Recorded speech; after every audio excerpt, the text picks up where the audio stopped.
Comment ça va, mon ami Billy? Ça va très, très bien et toi JB? Ouais, ça va, En ça forme va. ce soir?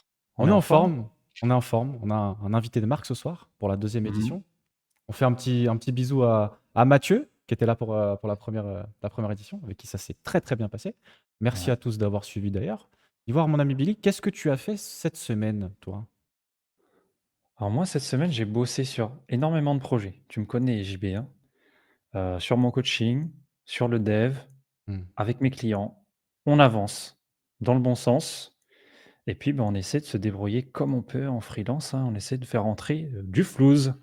Et toi, Ok. mon ami JB, qu'est-ce que tu as fait de bon? Dis-nous. La même chose que toi. J'ai travaillé énormément. J'ai travaillé et puis j'ai préparé le live. On a préparé ces choses-là. On continue toujours dans le bon sens. On fait du Ouais. développement, on fait de l'entrepreneuriat et puis on est heureux. On est heureux. Voilà. Bonjour à tous ceux qui nous rejoignent, les gars. Installez-vous. Oh, ça print déjà des hello dans le chat en tox. Voilà, ça y est, ça y est. Ça print déjà des hello. Bravo, bravo, tu as gagné le jeu. Ça part. Euh, Là, ça Aujourd'hui, part les en amis, prod. on a un invité. Vous avez été teasé un petit peu avec l'affiche. C'est un invité qui est assez présent sur les réseaux sociaux, notamment sur YouTube. Il a 330 000 abonnés sur YouTube. Il est formateur, il est développeur, il est freelance, il crée des logiciels. Les amis, j'ai l'honneur d'accueillir avec nous Graven. Hello Graven. Bonsoir tout le monde, bonsoir, bonsoir, Salut ça va Graven. bien? Comment ça va? Ça va bien et vous? Le Merci Max. pour l'invitation. Avec grand, grand plaisir. Écoute, Graven, ça nous fait très plaisir de te recevoir ce soir. C'est la deuxième émission d'Entredev. Et je pense que ça va être une émission de qualité. Alors pour ceux qui ne te connaissent pas, est-ce que tu pourrais déjà te présenter en quelques mots? Alors moi c'est Graven, j'ai 25 ans, j'habite en région parisienne. Je suis développeur depuis une dizaine d'années et officiellement je travaille en tant que freelance depuis 2019 sur du développement mobile, sur de la formation en école supérieure, également sur YouTube avec des vidéos. Et à côté, je travaille dans d'autres secteurs qui ne sont pas de l'informatique, notamment l'animation et le milieu du spectacle. Voilà. Incroyable, 25 ans. J'ai été concis, t'as vu? Ouais, non mais Très c'est à super, l'essentiel. c'est magnifique. T'as Tu m'as dit que 25 ça ans, faisait... Gravel? Non mais 25 ans, t'as vu, il a dit, j'ai commencé le dev il y a 10 ans. Attends, raconte-moi un petit peu cette histoire-là, parce que Ouais, ouais, ouais, commencer le ouais. dev à 15 ans, c'est pas commun déjà. Initialement, je jouais beaucoup aux jeux Minecraft, c'est ce que je présentais initialement sur ma chaîne. Je m'intéressais vraiment à ce qu'il y avait derrière, à comment j'étais curieux de savoir comment on crée un serveur, un plugin et cetera et donc en cherchant un peu sur internet, en bidouillant, j'ai découvert le langage Java, et un peu par mimétisme, j'ai essayé de reproduire ce que je trouvais un peu sur internet et je trouvais ça intéressant en fait de partir quasiment de zéro, d'un simple logiciel et de pouvoir, juste en écrivant quelques mots, réaliser un peu, des choses, inventer et Hmm. moi ce côté créatif me plaisait beaucoup. Quand j'étais plus petit, j'aimais beaucoup tout ce qui était jeux de construction et cetera. Donc c'était un peu dans la suite logique et il y a ce côté, liberté qu'on retrouve pas forcément dans tous les métiers, que je retrouve dans l'informatique et notamment dans le dev, le fait de pouvoir inventer des choses. Ok, donc du coup, t'es parti de Minecraft. J'imagine que on va parler des langages après, mais du coup, c'est du Java. T'as fait tes premiers pas en Java, c'est ça? C'est ça, après on est passé sur du web. Un peu plus récemment, il y avait du Python et du mobile, mais par curiosité, je me suis pas focalisé à 100 sur un langage, au fur et à mesure des années. Au début, c'était vraiment Java, mais après, j'ai essayé de diversifier un peu et c'est plus une curiosité de savoir, comment faire un site, comment faire ça et donc un peu cette soif d'apprendre et de découvrir de nouvelles choses qui m'a fait dériver sur d'autres langages, d'autres technos et c'est comme ça qu'aujourd'hui, j'arrive à être à peu près autonome sur un peu tous les langages, mais c'est vrai que ce qui me fait le plus kiffer aujourd'hui, c'est le développement d'applis mobiles, en 2024. Ok, trop cool. Et attends, ça veut dire que t'as appris tout seul ou t'as quand même fait un parcours académique? Parce que ça, c'est super intéressant, du coup, comme point de vue. Alors du coup, moi, quand j'ai commencé à 15 ans, bah, j'étais au collège, début lycée à peu près, enfin, c'est sur cette zone-là. J'avais commencé, le dev en regardant, voilà, c'était beaucoup de vidéos en anglais sur internet, un peu par mimétisme, comme je disais Mais j'ai oublié la question. Oui, non, la question c'était Je me suis dit simplement, est-ce Ça que arrive, tu as t'inquiète, fait des t'inquiète. études? Est-ce que tu as fait des oui, études? Ouais, tu as du appris coup tout seul? après OK. j'ai fait un bac, techno et je suis parti en BTS, voilà. OK, Le BTS fameux. informatique? BTS système informatique, organisation, SEO, effectivement. Waouh, waouh, waouh, waouh. Il y a beaucoup de mots, il y a beaucoup de mots. Et du coup, est-ce que cette formation, elle t'a servi par rapport à ce que tu avais déjà appris avant? Ou est-ce que tu n'y as pas trouvé ton compte finalement? En fait, j'ai trouvé mon compte pour, essayer de restructurer un peu ma vision du dev qui s'éparpille un peu beaucoup. Je voyais un peu de ça là et il fallait que je trouvais ça intéressant, mais plus pour le côté méthodologie. Mmh. Ce que j'ai appris, je l'ai appris surtout un peu en autodidacte, grâce à YouTube notamment. Mais, les cours, c'est venu, on va dire, apporter un surplus qui était plus professionnalisant que, un bagage technique réellement. Après, ce qui m'a vraiment aidé, c'est que ce BTS, je l'ai fait en alternance et du coup, j'ai pu découvrir rapidement dès mon bac+1, le milieu de l'entreprise et vraiment comment on faisait des projets, pas seulement chez soi en caleçon, mais aussi, dans la vraie vie, quoi. Ouais, bah, Aussi moi, en costume cravate. Voilà, c'est ça. j'ai mis une chemise juste pour le live, je tiens à préciser, parce que normalement, je suis tout nu. Voilà, c'est très important, je développe tout nu. Voilà. Non, Ouais. mais Merci pour la oh, précision, JB. voilà. Merci. Non, plus sérieusement, du coup, tu fais du développement mobile. Donc après ça, tu as décidé de te lancer en freelance.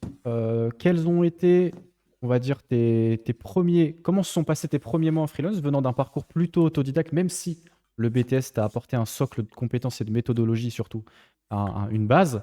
Est-ce que ça a été difficile pour toi, surtout quand on est jeune, quand on a 19 ans et qu'on doit faire face à des clients, des fois, qui ont 20, 30 ans de plus que nous? C'est encore le cas aujourd'hui avec mes étudiants qui ont à peu près mon âge, hein, mais j'ai toujours eu un petit, décalage avec, pas ma génération, mais je voyais beaucoup même en cours quand j'étais en BTS, il y en a qui étaient, full jeux vidéo et moi je trouvais plus mon plaisir à créer des choses que juste à rester spectateur, en fait, de ce que je voyais. Donc c'est plus le fait de, bah, tu es spectateur d'un truc et moi j'ai envie de passer à l'action. Et c'est ça qui m'a fait, on va dire accélérer par rapport aux gens de mon âge. Après j'y ai trouvé mon compte dans le sens, ça m'a pas perturbé, plus que ça. J'avais pas l'impression d'être, plus fort qu'eux ou moins fort qu'eux. Je fais mon petit bout de chemin un peu tout seul quoi là-dessus. Ok. Et au niveau des clients, est-ce que, ils te prenaient pas au sérieux par rapport à ton jeune âge ou est-ce que tu as eu des expériences un petit peu comme ça? Les premiers clients que j'ai eus, c'était vraiment par rapport à ma chaîne YouTube, Mmh. et comme sur ma chaîne YouTube, les gens, allaient pas trop non plus chercher en détail, voilà mon profil. Ils se concentraient sur ce que je pouvais montrer, en vidéo. Parce que c'est chaîne YouTube, ça fait, comme une vitrine, comme un CV en fait, un peu plus vivant. Bah, du coup, ils se sont pas trop posé la question par rapport à ça. Moi, de mon côté, j'ai pas eu peur plus que ça. Après, de leur côté, ils cherchaient quelqu'un de compétent et si j'ai des clients au début, bah, ils voyaient que je proposais, c'est pas du mobile, du Python, bah, du coup, ils sont venus me démarcher. Mais c'est venu plus récemment, hein. 2019, ça fait que 5 ans, donc que j'ai aussi créé cette micro-entreprise. Mais oui, c'est il y a pas eu de barrière par rapport à l'âge, et à la légitimité, si c'est la question. OK, OK. Du coup, c'est bien, ça me permet de rebondir sur YouTube. Du coup, tu as bientôt 330 000 abonnés, 329 000 abonnés, 330 000 abonnés sur YouTube. Heu, Énorme. C'est le plus gros c'est poisson, les énorme. amis. Ouais, Le plus c'est gros énorme, poisson, hein. En j'ose le termes de dire. développement, c'est énorme parce qu'on est quand même une toute petite communauté, une petite niche en France. Et Mmh. ma question, c'est euh, ton parcours un petit peu sur YouTube. Donc au début, tu faisais du Minecraft. Comment tu as dérivé sur le dev? Et surtout, euh, comment tu accompagnes aussi au quotidien? Quels sont tes types de vidéos, pour ceux qui ne te connaissent pas? Comment tu accompagnes les gens dans tes tutos, tes présentations de vidéos? Dis-nous-en un petit peu plus sur tout ça. Alors, depuis que j'ai commencé, je suis resté sur la même logique, c'est-à-dire que dès que j'apprenais un truc, j'avais envie de le montrer aux autres. Donc, même si au début ça pouvait paraître bancal et cetera, qu'il y avait pas forcément de montage, en fait, j'apprenais un truc et il y avait, cette excitation d'avoir appris une nouvelle chose et tu as envie de le réexpliquer à ta sauce, peut-être de te l'approprier en faisant un projet et du coup de montrer ce projet et de montrer comment tu as fait. Donc au début, c'était vraiment full Java, sans montage, du one shot et petit à petit, ça s'est professionnalisé avec, d'autres trucs. On m'a demandé, heu, de faire du Java parce qu'en fait, quand je dis je faisais du Minecraft, c'était je présentais des plugins. Après, je présentais comment coder les plugins, puis je présentais le langage, Java et Mmh. de là, c'est parti après sur OK. d'autres langages et je me suis pas trop laissé de limites par rapport à ça. Même, je m'étais fixé un rythme assez soutenu au départ, ce qui était pas forcément, très sain. C'était 3 vidéos par semaine au début et Putain. du coup, bah, sans montage et tout, bah, c'est tu règles, tu uploads, tu règles, tu uploads. J'étais arrivé à plus de 70 vidéos sur, la série Comment créer un plugin, chose qui est impossible aujourd'hui. Mais, au fur et à mesure, oui, ça s'est professionnalisé parce qu'il y avait de plus en plus de gens de différents, horizons. C'est vrai que moi, ma cible sur ma chaîne, pour ceux qui ne me connaissent pas, ça va être surtout les personnes qui débutent, donc ça va être les juniors jusqu'à un niveau début d'intermédiaire, on va dire. C'est pour moi le niveau qui est le plus intéressant à accompagner parce qu'une fois que tu as passé ce niveau, normalement, tu es censé être autonome et c'est cette autonomie qui fait de toi que tu passes dev senior. Heu, Maintenant, faire des vidéos orientées, tuto pour les débutants, ça a de grosses, contraintes qui fait que une personne qui passe sur ta vidéo, peu importe son niveau, elle doit la comprendre. Si c'est trop détaillé Mmh. et que tu me donnes trop de contenus qui vont être situationnels. Tu vois, je me vois pas faire une vidéo de 50 minutes sur une notion d'un langage parce que je me dis ça, la personne, elle pourra le chercher Ouais. elle-même. C'est mieux, je me concentre sur les fondamentaux. Quand la base est solide, après, la personne peut aller plus loin. Et il y avait pas on n'était pas beaucoup à faire ça. Il y avait, Graphic qui était lui dans le web, moi j'étais dans le Java avec les plugins, il y avait les teachers du net, on était 5-6 à peu près à faire ça. Aujourd'hui, il y a beaucoup plus de monde, donc Mmh. forcément au niveau des statistiques, c'est plus compliqué. Mais aujourd'hui, dans le contenu que je fais, j'essaie surtout de me retrouver moi, de pas me forcer. Là, par exemple, je suis en train de préparer une vidéo sur 32 idées de projets à faire parce que je pense que c'est intéressant. Moi, c'est un format que je trouve drôle à faire. J'en ai déjà fait une première vidéo qui a bien marché et voilà, je vais pas me mettre la pression, surtout qu'aujourd'hui les technos, ils évoluent très vite Mmh. et faire un tuto aujourd'hui, c'est le risque que dans quelques mois, quelques années, il soit déjà déprécié. Donc c'est aussi le contrainte du format, vidéo. Donc c'est tout Mmh. un travail et des fois on peut se dire: «Mais pourquoi il sort pas cette vidéo?» Bah, c'est parce que ça peut prendre soit beaucoup de temps, soit ça a déjà été trop fait ou trop bien fait, soit la pertinence de le faire maintenant, ou le temps que ça va prendre, à faire, c'est du temps que je pourrais pas allouer sur d'autres projets. Donc c'est un peu un travail d'équilibriste entre: «J'ai envie de faire cette vidéo, mais en même temps ça va me prendre du temps que je pourrais pas passer sur autre chose». En même temps, est-ce que l'outil est pas trop jeune? Est-ce que ça va pas trop changer? Et aujourd'hui, les séries qui tiennent le plus dans le temps, c'est des séries qui ont su, s'adapter au fur et à mesure des années. La série Java et Python, elle est encore ils sont encore, plutôt fonctionnels, même s'il y a des petits arrangements, des choses à faire. Globalement, c'est des séries qui durent, dans le temps et c'est ça qui fait que c'est cette persistance, en fait, de qualité de contenu qui fait que ça doit durer sur longtemps et qui, je pense, font que les gens s'abonnent sur le long terme. Ça se fait pas sur le court terme. Quand on sort une vidéo, ça fait pas beaucoup de vues, mais c'est voilà, Mmh. sur le long terme, les gens vont chercher et c'est vraiment surtout avec la recherche, apprendre tel langage, apprendre les choses que les gens ont tombé sur la chaîne et que ça s'est fait de manière, croissante. Après, je vous avoue que l'ajout de Python, dans les programmes du lycée, a bien poussé le truc à un moment. Mmh. Mais le reste s'est fait à peu près naturellement. D'ailleurs, j'ai OK. une petite anecdote, si je puis me permettre, Graven. Oui, En 2018, là je balance, les faits les amis. En 2018, j'ai commencé le dev, j'ai commencé à peu près fin 2018. Je me suis intéressé en tout cas et les premières vidéos que j'ai été chercher sur internet sur comment centrer une div, tu sais la fameuse question, comment centrer une div, comment faire son fichier HTML, CSS, bah, je suis tombé à l'époque sur les vidéos de notre cher Graven, ici présent. Pourquoi je dis ça? Parce que ça vous prouve bien qu'il y a 5 ans, bah, je ne savais pas dev du tout. J'étais totalement débutant et Graven, ça vous prouve plusieurs choses. Graven, ça fait longtemps qu'il est là. C'est, on peut dire, un dinosaure de YouTube, en tout cas dans l'univers du développement. Parce que oui, à l'époque, comme tu l'as si bien dit, Graven, vous étiez très très peu, vraiment très peu. Parce qu'à l'époque, quand tu cherchais quelque chose, tu tombais sur du contenu en English. Et moi, Mm. qui ne savais pas du tout gérer l'anglais à l'époque, bah, c'était très compliqué, quoi. À part les forums, certains forums étaient en français, encore heureux. Mais sinon, tu n'avais que des vidéos de Graven, du coup, de Graphic Art aussi. Mais moi, je suis tombé sur les tiennes. Et tout ça pour vous dire, les amis, que bah, déjà, Graven, ça fait longtemps qu'il est dans le game.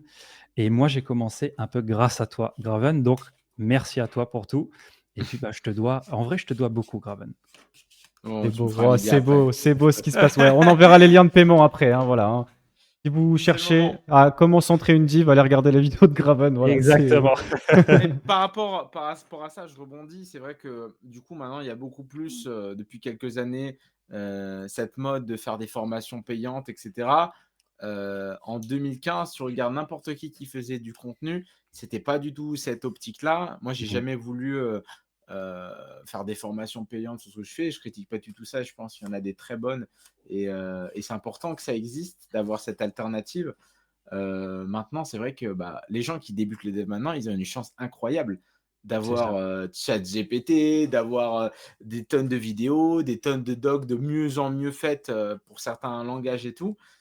Et c'est un peu une phrase de bonheur que je vais dire, mais c'était mieux maintenant. Non, c'est pas ça la Exactement. phrase. C'était mieux. Non, c'est mieux C'était mieux. maintenant. C'était mieux avant. C'était C'était mieux mieux avant. maintenant. Moi, je suis C'était du même avis. Je suis du même avis que Ouais, c'était mieux maintenant, vraiment. Parce que je dis ça souvent aux gars qui sont dans mon programme, c'est dit que j'aurais aimé d'avoir des mecs comme nous qui vous expliquent tout sur un plateau, directement sur une plateforme dont vous êtes 6 heures de votre temps toute la journée. Parce que nous, à notre époque, on va dire, dans ma petite expérience, vous, c'est encore peut-être pire, en tout cas du côté de Graven, on n'avait pas ça, justement. On n'avait pas du code tous les jours devant nos yeux, tu vois. Ce qui fait que, évidemment, aujourd'hui, pour moi, ça me semble un petit peu plus simple quand même de se lancer, en tout cas. Bon, en tout cas, on valide de ce que tu as dit, Billy, parce que dans le chat, tu as Anton qui nous dit PTDR, le premier truc de dev que j'ai vu, c'est Graven avec Java sur Minecraft. Donc en fait, voilà, Ah, ça fait voilà. 2 Lydia ce soir hein, qui vont partir. Mais Minecraft, ça a été le point d'entrée de pas mal de personnes. Quand tu regardes les interviews d'autres créateurs de contenu, même d'autres devs, il y a beaucoup de personnes qui sont entrées dans le dev par l'intermédiaire du jeu vidéo. Et Minecraft, ça faisait partie des jeux justement bac à sable qui Mm. permet C'est vite vrai. de rentrer dans le côté technique en créant des mods, des plugins, en Hmm. administrant, en apprenant les premières commandes Linux, etc. Et ça, c'est très fort. Il n'y a pas beaucoup de jeux. Il y a Dofus et d'autres jeux qui ont été proposés dans d'autres émissions. On entend parler un peu de ce côté bac à sable, de ce côté curiosité de comment automatiser certaines choses, comment modifier un truc dans le jeu. Et ça, les personnes qui ont été curieuses à cette époque, en fait, ça leur ont vite déraillé dans le côté dev, en fait. Hmm. On s'en rend compte quand on écoute les interviews. C'est un petit peu plus intéressant, peut-être, le côté dev. Bon, je pose ça là. Hein. Un peu plus intéressant, c'est-à-dire. Bah, je sais pas, c'est peut-être plus concret que les jeux vidéo. Bon, voilà, je lance ça. Il y a beaucoup de similitudes, je Débrouillez-vous. trouve, dans les jeux vidéo. Et je pense que tu sais, ton parcours, Graven, c'est un petit adolescent de 15 ans qui est sur Minecraft et qui dérive sur le développement, qui se professionnalise et qui s'adultise un petit peu. Je trouve que ça a beaucoup de sens, en fait, parce qu'il y a beaucoup de choses qui sont liées. De toute façon, les jeux vidéo, c'est programmé à la base. Donc, il Ouais. y a un lien, tu vois. Et après, il faut ramener de l'argent, il faut gagner de l'argent. Donc, on a moins de temps pour les jeux vidéo.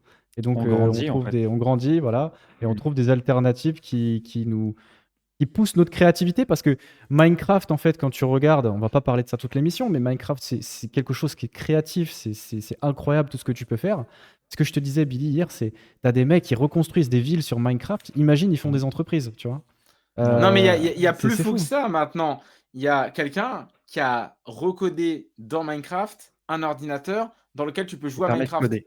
Ah, Ah ouais, non, mais d'accord. Ouais, c'est non, fou. mais Donc là, tu vois, il y là, a le tout en redstone, je crois. Il me semble que ouais, c'était la faut redstone. qu'il fasse une start-up, le mec. Hein, Ouais, arrête Minecraft clairement. et fais une boîte parce que tu vas Clairement. faire beaucoup d'argent. En fait, c'est ça, c'est un nid à mec intelligent, tu vois. Voilà, et ouais. mec créatif et qui s'exprime comme ça et qui pourrait se mettre au service de créer des entreprises ou créer de la Exactement. valeur réelle pour satisfaire plus de gens en tout cas que les gens qui simplement téléchargent les maps et essayent ou qu'on en parle chez eux sur YouTube. Voilà. Bon, peu importe. Graven, mon cher ami Graven, tu as d'autres projets bien sûr que ta chaîne YouTube. Tu organises, je crois, des salons. Est-ce que tu peux nous en parler un peu plus? Oui, alors du coup, depuis 2020, donc début du Covid, la frustration de ne pas pouvoir aller dans les événements en présentiel euh, était grande. Du coup, je me suis Mmh. dit, bah, je vais essayer de réunir en ligne des personnes qui pourraient parler et de faire des conférences sur ces sujets de dev. Au début dans l'entourage proche, puis après avec le bouche à l'oreille, d'autres personnes qui se proposaient. Il y avait des appels à speakers petit à petit. Là, l'année dernière, c'était la 4e édition, 2020, 2021, 2022, 2023. Cette année, du coup, il n'y en aura pas, ça a été annoncé parce que j'ai pas envie de faire une édition qui est moins bien que la précédente. J'ai envie d'incrémenter, on va dire, le level. Et l'idée, c'est de se dire, voilà, il y a beaucoup de conventions aujourd'hui, de plus en plus. Beaucoup de conventions techniques où ça va être surtout du blabla, marketing, etc. On n'est pas trop dans le côté dev et souvent aussi, c'est des billets avec des sommes exorbitantes, on ne va pas se le cacher. Mmh. 400 € pour une journée, je trouve que c'est un petit peu cher. Après, il y a des très bonnes conférences sur Paris qui le font et ça tant mieux. Mais sur des conférences grand public, je trouve que c'est un petit peu dommage parce que ça reste un peu en surface et même quand tu vas faire des Mmh. interviews dans ces événements, tu n'arrives pas à creuser dans les détails de quelles techno ils ont utilisé, comment ils font. Donc là, voilà, je voulais organiser mon propre truc. Donc ça s'appelle la Synconf. La prochaine édition, du coup, ce sera, mi-juin, 25. 2025 du coup, Mmh. peut-être un peu avant, je vais voir. Et à côté, ouais, c'était important pour moi d'avoir un truc en plus de ma chaîne, parce que les personnes de ma chaîne qui avaient cette vision de voilà, là, c'est une chaîne pour débutants et de toute façon, moi, j'ai rien à y faire dessus. Bah, le fait d'avoir un événement à côté où tu vas toucher une plus grande communauté, peut-être un peu plus senior, avec des sujets peut-être un peu plus techniques que je pourrais pas Mmh. aborder en temps Ouais. normal, Mmh. ça permet en fait d'avoir cette 2e corde à mon arc pour, attirer des gens, que ce soit d'un sens ou dans l'autre. Aujourd'hui, les personnes, qui avaient 12-13 ans quand ils ont commencé le dev, peut-être en regardant mes vidéos, aujourd'hui, ils en ont 5 ou 10 ans de plus, donc c'est plus le même public et tant mieux s'il y a des personnes qui ont commencé avec mes vidéos, mais moi, je suis juste là pour susciter l'envie. Après, je trouve ça dommage qu'il y ait des personnes, qui crachent un peu sur le travail, du fait que eux ils ont évolué et qui pensent que comme le contenu est resté débutant, moi j'ai pas évolué alors que en fait j'ai évolué beaucoup plus. Grâce à ma chaîne, ça a été un tremplin, que ce soit professionnel, en termes de projets, d'idées, de communauté, que si je serais resté dans mon coin sans projet en plus, quoi. Mmh. Ouais, tu as eu beaucoup de retours comme ça, un peu négatifs, ouais, Graven, tu te professionnalises pas, tu rentres pas assez dans les détails, Beaucoup. énormément, ouais? Beaucoup, beaucoup. Après, souvent, c'était des personnes, voilà, qui étaient frustrées du style que je reste en surface et que je retraite toujours des mêmes langages, les mêmes bases pour les débutants. Mais comme je disais, pour moi, c'est les débutants qui ont le plus besoin Mmh. d'être accompagnés Ouais. aujourd'hui. Et les personnes qui ont atteint un certain niveau, ils ont pas besoin de contenu ou alors c'est du contenu divertissement, comme peut faire, par exemple Benjamin Code, Exactement. Fireship ou ça va être, plus large, il peut traiter plein de sujets. Quoique Fireship, ça peut rester aussi sur des trucs débutants. Il a trouvé un format, que je trouve qui est le plus pertinent aujourd'hui. Mmh. C'est court, synthétique, précis et la personne, elle va regarder une vidéo de 3 minutes et puis si elle est curieuse, elle va aller plus loin. Avant, c'était vraiment: «Ah, il y a que ça comme chaîne, du coup, bah, je suis bloqué et je peux pas voir ailleurs», alors qu'en fait, les gens ont peur de chercher ailleurs de ce que, ils se disent: «Voilà, je connais YouTube, je connais cette chaîne, pourquoi j'irai ailleurs?» Et du coup, bah, ils sentaient que c'était bien que je crée du contenu plus avancé, mais moi, j'en avais pas l'envie et surtout qu'à un certain niveau de difficulté en termes de dev, c'est plus intéressant d'en faire une vidéo pour moi et c'est plus intéressant d'en faire des lives, par exemple, tu vois? Mmh. Mmh. Parce qu'en fait, le problème d'un, Les personnes qui débutent, ils vont arriver sur une vidéo, tu peux les accompagner de A à Z, tu peux leur montrer les erreurs et dire: «Voilà, si tu tombes sur cette erreur, ça veut dire ça» et cetera. Un live, c'est un autre format qui peut être intéressant quand tu as déjà un petit peu un bagage de de connaissances et ce qui est bien, c'est qu'il y a une autre interaction différente. Une vidéo, quand elle est mise en ligne, les gens peuvent répondre en commentaire, mais l'interaction s'arrête là. Alors Ouais. qu'un live, on peut discuter: «Ah, tu peux proposer ça» et cetera. Donc voilà, il y a Tu en fais souvent des lives Graven? très rarement parce que moi, les lives, Rarement? je les prépare quasiment, intégralement pour être sûr de garder le contrôle de ce que je vais, créer de A à Z et de pas m'éparpiller. Souvent, les live dev, c'est soit la personne parle trop, elle avance pas, soit la personne est trop focus et elle interagit pas Mmh, et être entre les 2, c'est un travail qui est extrêmement dur et pour moi, le live dev, c'est c'est vrai. le format d'ailleurs le plus dur. Parce que quand tu es dans une vidéo, tu peux monter, tu peux cutter, il y a un truc qui marche pas, c'est pas grave.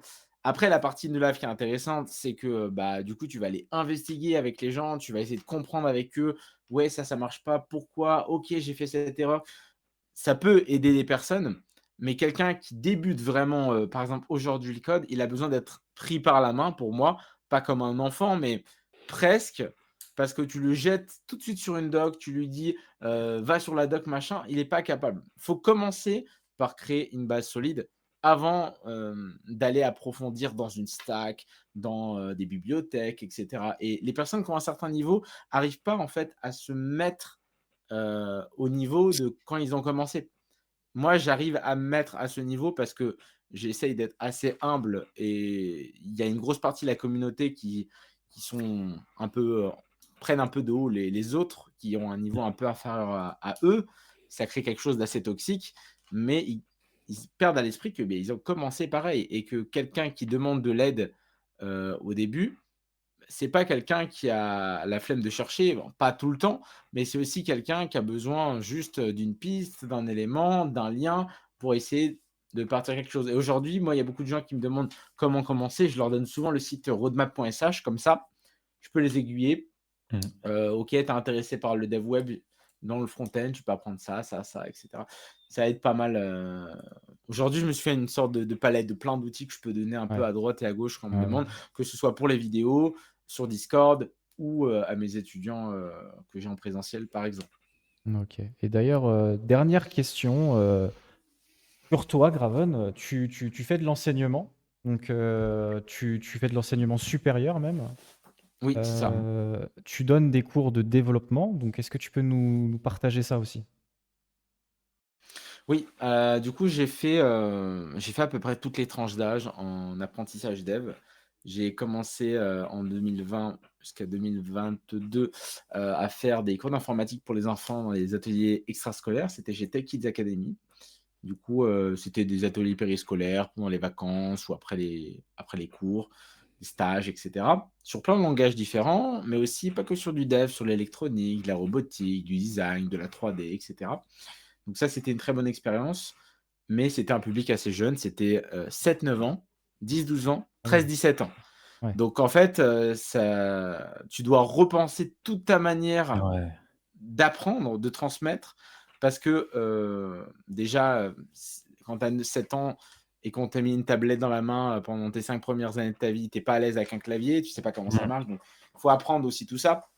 Ça doit être Et hyper dur, derrière, il y a effectivement. des concepts quand à 7 ans, tu apprends à créer un jeu avec Scratch, même si l'interface peut paraître simple, il faut expliquer qu'est-ce que c'est les coordonnées, les X, les Y et ça, ils l'ont pas vu du tout. Bah Donc tu vois, il y non, a mmh. toute une manière d'apprendre qui est différente, mais c'est ultra enfin, quand tu vois dans l'œil d'un gamin qu'il a appris à faire ça, il a réussi à faire apparaître son personnage et qu'il y a la détection de victoire qui marche, c'est enfin, tu es super content pour lui et tu regardes dans leurs yeux, ils sont c'est incroyable, quoi. C'est Et c'est à 7-8 ans, ils arrivent à coder des trucs les enfants? ouais, j'ai des 7-9 ans qui commençaient, alors, pas 7-9 ans, c'était vraiment le début, mais à 9-10 ans, je dirais, ils commençaient déjà Python, C++, ce genre de choses et sur mon Discord, le plus jeune que j'ai eu, c'était 7 ans, alors que c'est interdit, hein, sur Discord, mais je crois que, il y avait, enfin, j'ai reçu un message du papa 6-7 ans où il faisait avec lui un jeu, en Python en pair programming, c'est le cas de le dire, sans Ouais. mauvais jeu de mots. Ouais, Et, pas mal, pas mal. C'est et noté, c'est c'est noté. noté. J'avais créé un petit jeu et il y a ce truc un peu drôle. J'ai l'impression qu'il y a de plus en plus cette curiosité. Moi, je pense que c'est pas bien de mettre une tablette aussitôt dans les des gamins, mais si tu leur montres en fait qu'ils peuvent dépasser le cas d'être spectateurs de ça et qu'ils peuvent inventer, créer. Du coup, je me suis cassé la tête à trouver plein d'outils pédagogiques sans écran, des sortes de versions de Scratch avec, tu avais carrément une tour qui fait une photo des puzzles que tu mets. Tu appuies sur un bouton, tu as le robot qui se programme tout seul, tout ça sans écran. Je me suis cassé la tête à trouver plein d'outils pédagogiques parce que chez Tech Kids Academy, quand j'ai quitté, on a commencé à passer carrément sur de l'apprentissage, de l'algorithmie pour des 3-5 ans, Waouh, 4-5 ans. waouh, waouh, waouh. C'est Donc, un délire. C'est vraiment un délire. en fait, c'est pas de Waouh! faire d'eux des futurs devs, c'est de susciter leur curiosité, d'éveiller la logique et de montrer que voilà, il y a pas que, tu cliques sur une bulle. Derrière, qu'est-ce que ça fait qu'est-ce que ça fait, en back-end, en back office et ils étaient, vraiment motivés, hein. Après voilà, OK, bon. c'est pas tout le monde peut faire ça. Quelqu'un qui a un excellent niveau, et bah, du coup, il faut quand même qu'il arrive à se remettre à ce niveau vraiment très, très, très débutant Mmh. et il doit revoir toutes ses expressions, sa manière de parler, sa manière, d'évoquer les notions techniques pour les vulgariser et ça, aujourd'hui, je peux pas le faire sur YouTube. Donc je ferme le chapitre, du coup, pour les 7-17 ans. Là, aujourd'hui, je fais des cours, pour les un peu plus grands, donc de l'après-bac, du bac+1 bachelor, année 1, 2, 3 jusqu'au master 1 et 2, donc 5 ans après le bac. Du coup, ça se passe, plutôt bien, c'est à Sud de Vinci et du coup, je donne des cours aussi bien d'introduction sur des langages. Par exemple, aujourd'hui, j'ai donné un cours pour les premières années sur Git, voilà, pour leur présenter un peu tout ça. Les, années, 3, ça va être de l'approfondissement et les années 4 et 5, donc master, 1 et 2, ça va être surtout de l'optimisation, de la refacto, des trucs un peu plus poussés que j'ai pas traités sur ma chaîne parce que les gens pensent que du coup, je ne sais pas les traiter, mais c'est juste qu'en fait, j'ai pas envie de les traiter sur ma chaîne aujourd'hui parce que j'en vois pas forcément l'utilité. La seule vidéo un peu plus avancée que j'ai fait, c'est sur Git parce que je trouvais ça pertinent, mais les autres, cas, pour moi, il y a pas forcément besoin, de les traiter quand tu débutes en tout cas. Du OK, coup, bon. petit point que j'aimerais souligner, ça doit être très étrange en tant qu'élève de se dire qu'on est plus vieux que son professeur. Parce que rappelle-nous, Ouais, Graven, tu as 25. 25 Waouh, ans. master 2, tu as 25 ans, tu as 23 ans, ça va.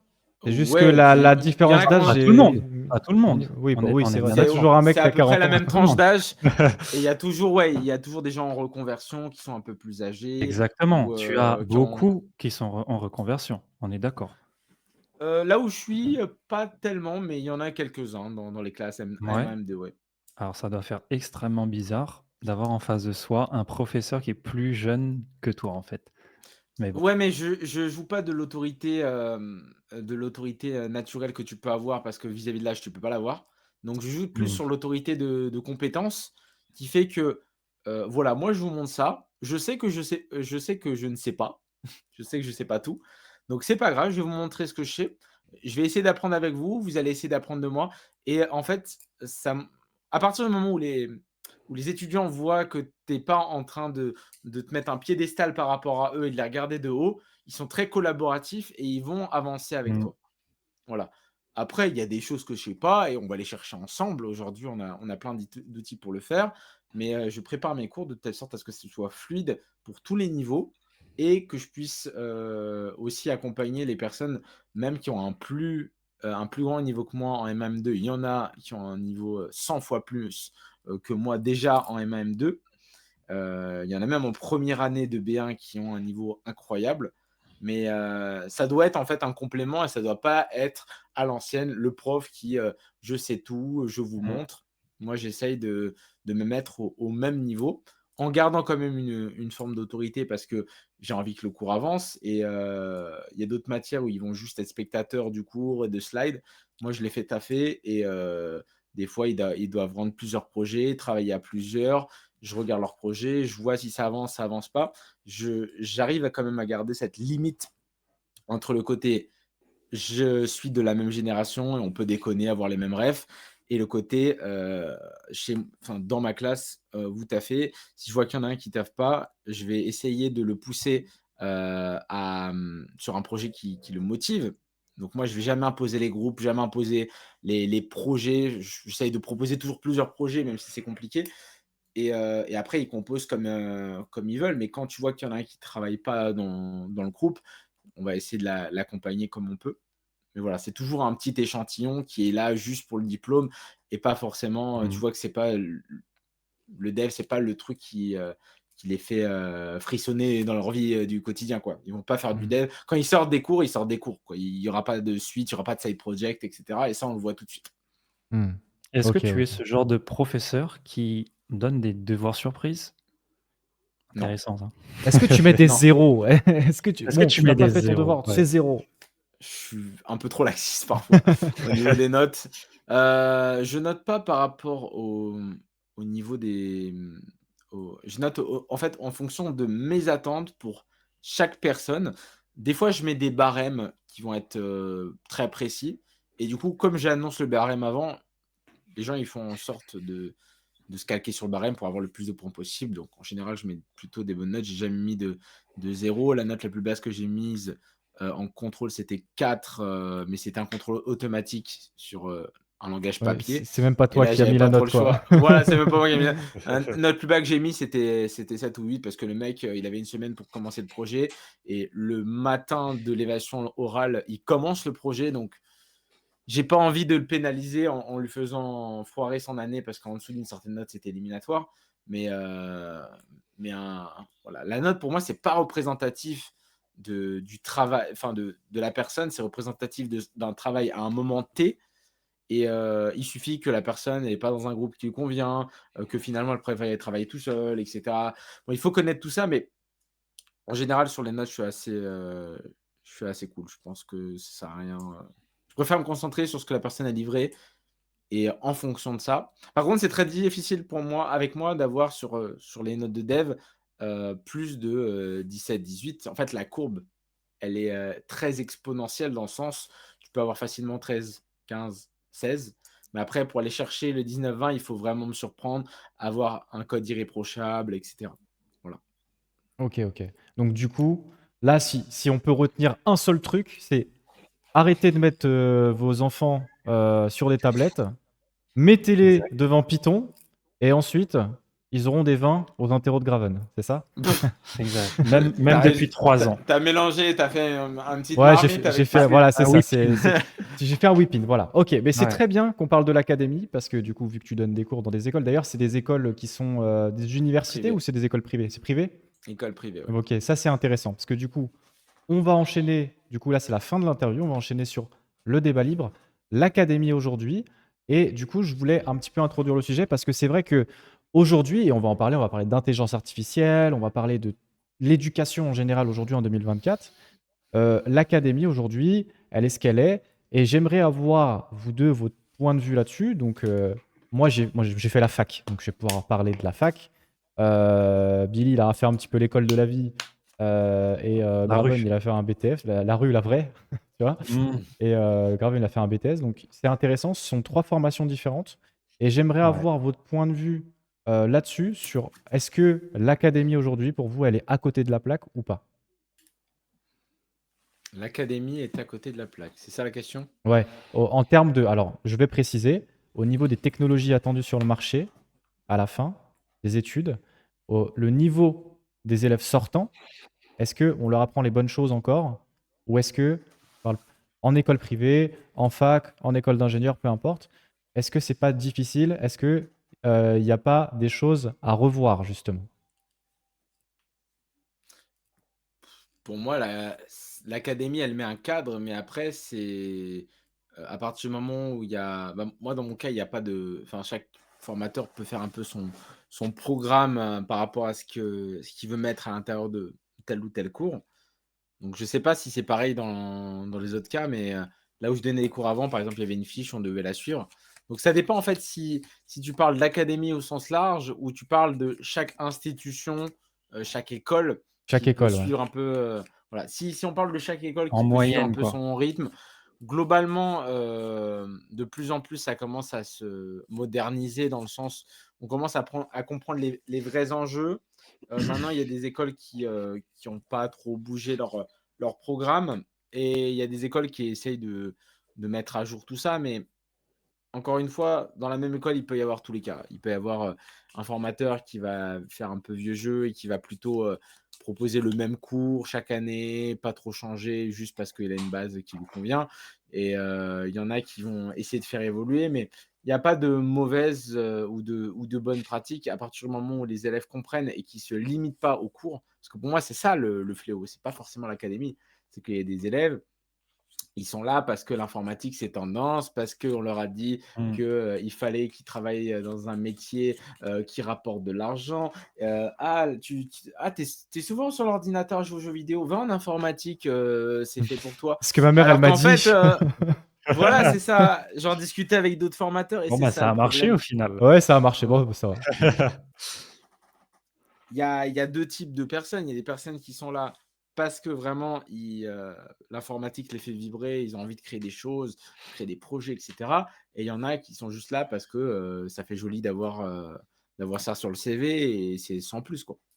Moi, j'ai envie d'être provoquant là, pour le coup. Je pense que Provoque-nous. les personnes qui sont naturellement attirées par le code et par la logique derrière le code, bah, ils n'ont pas spécialement besoin de faire des études là-dedans. Me trompe je?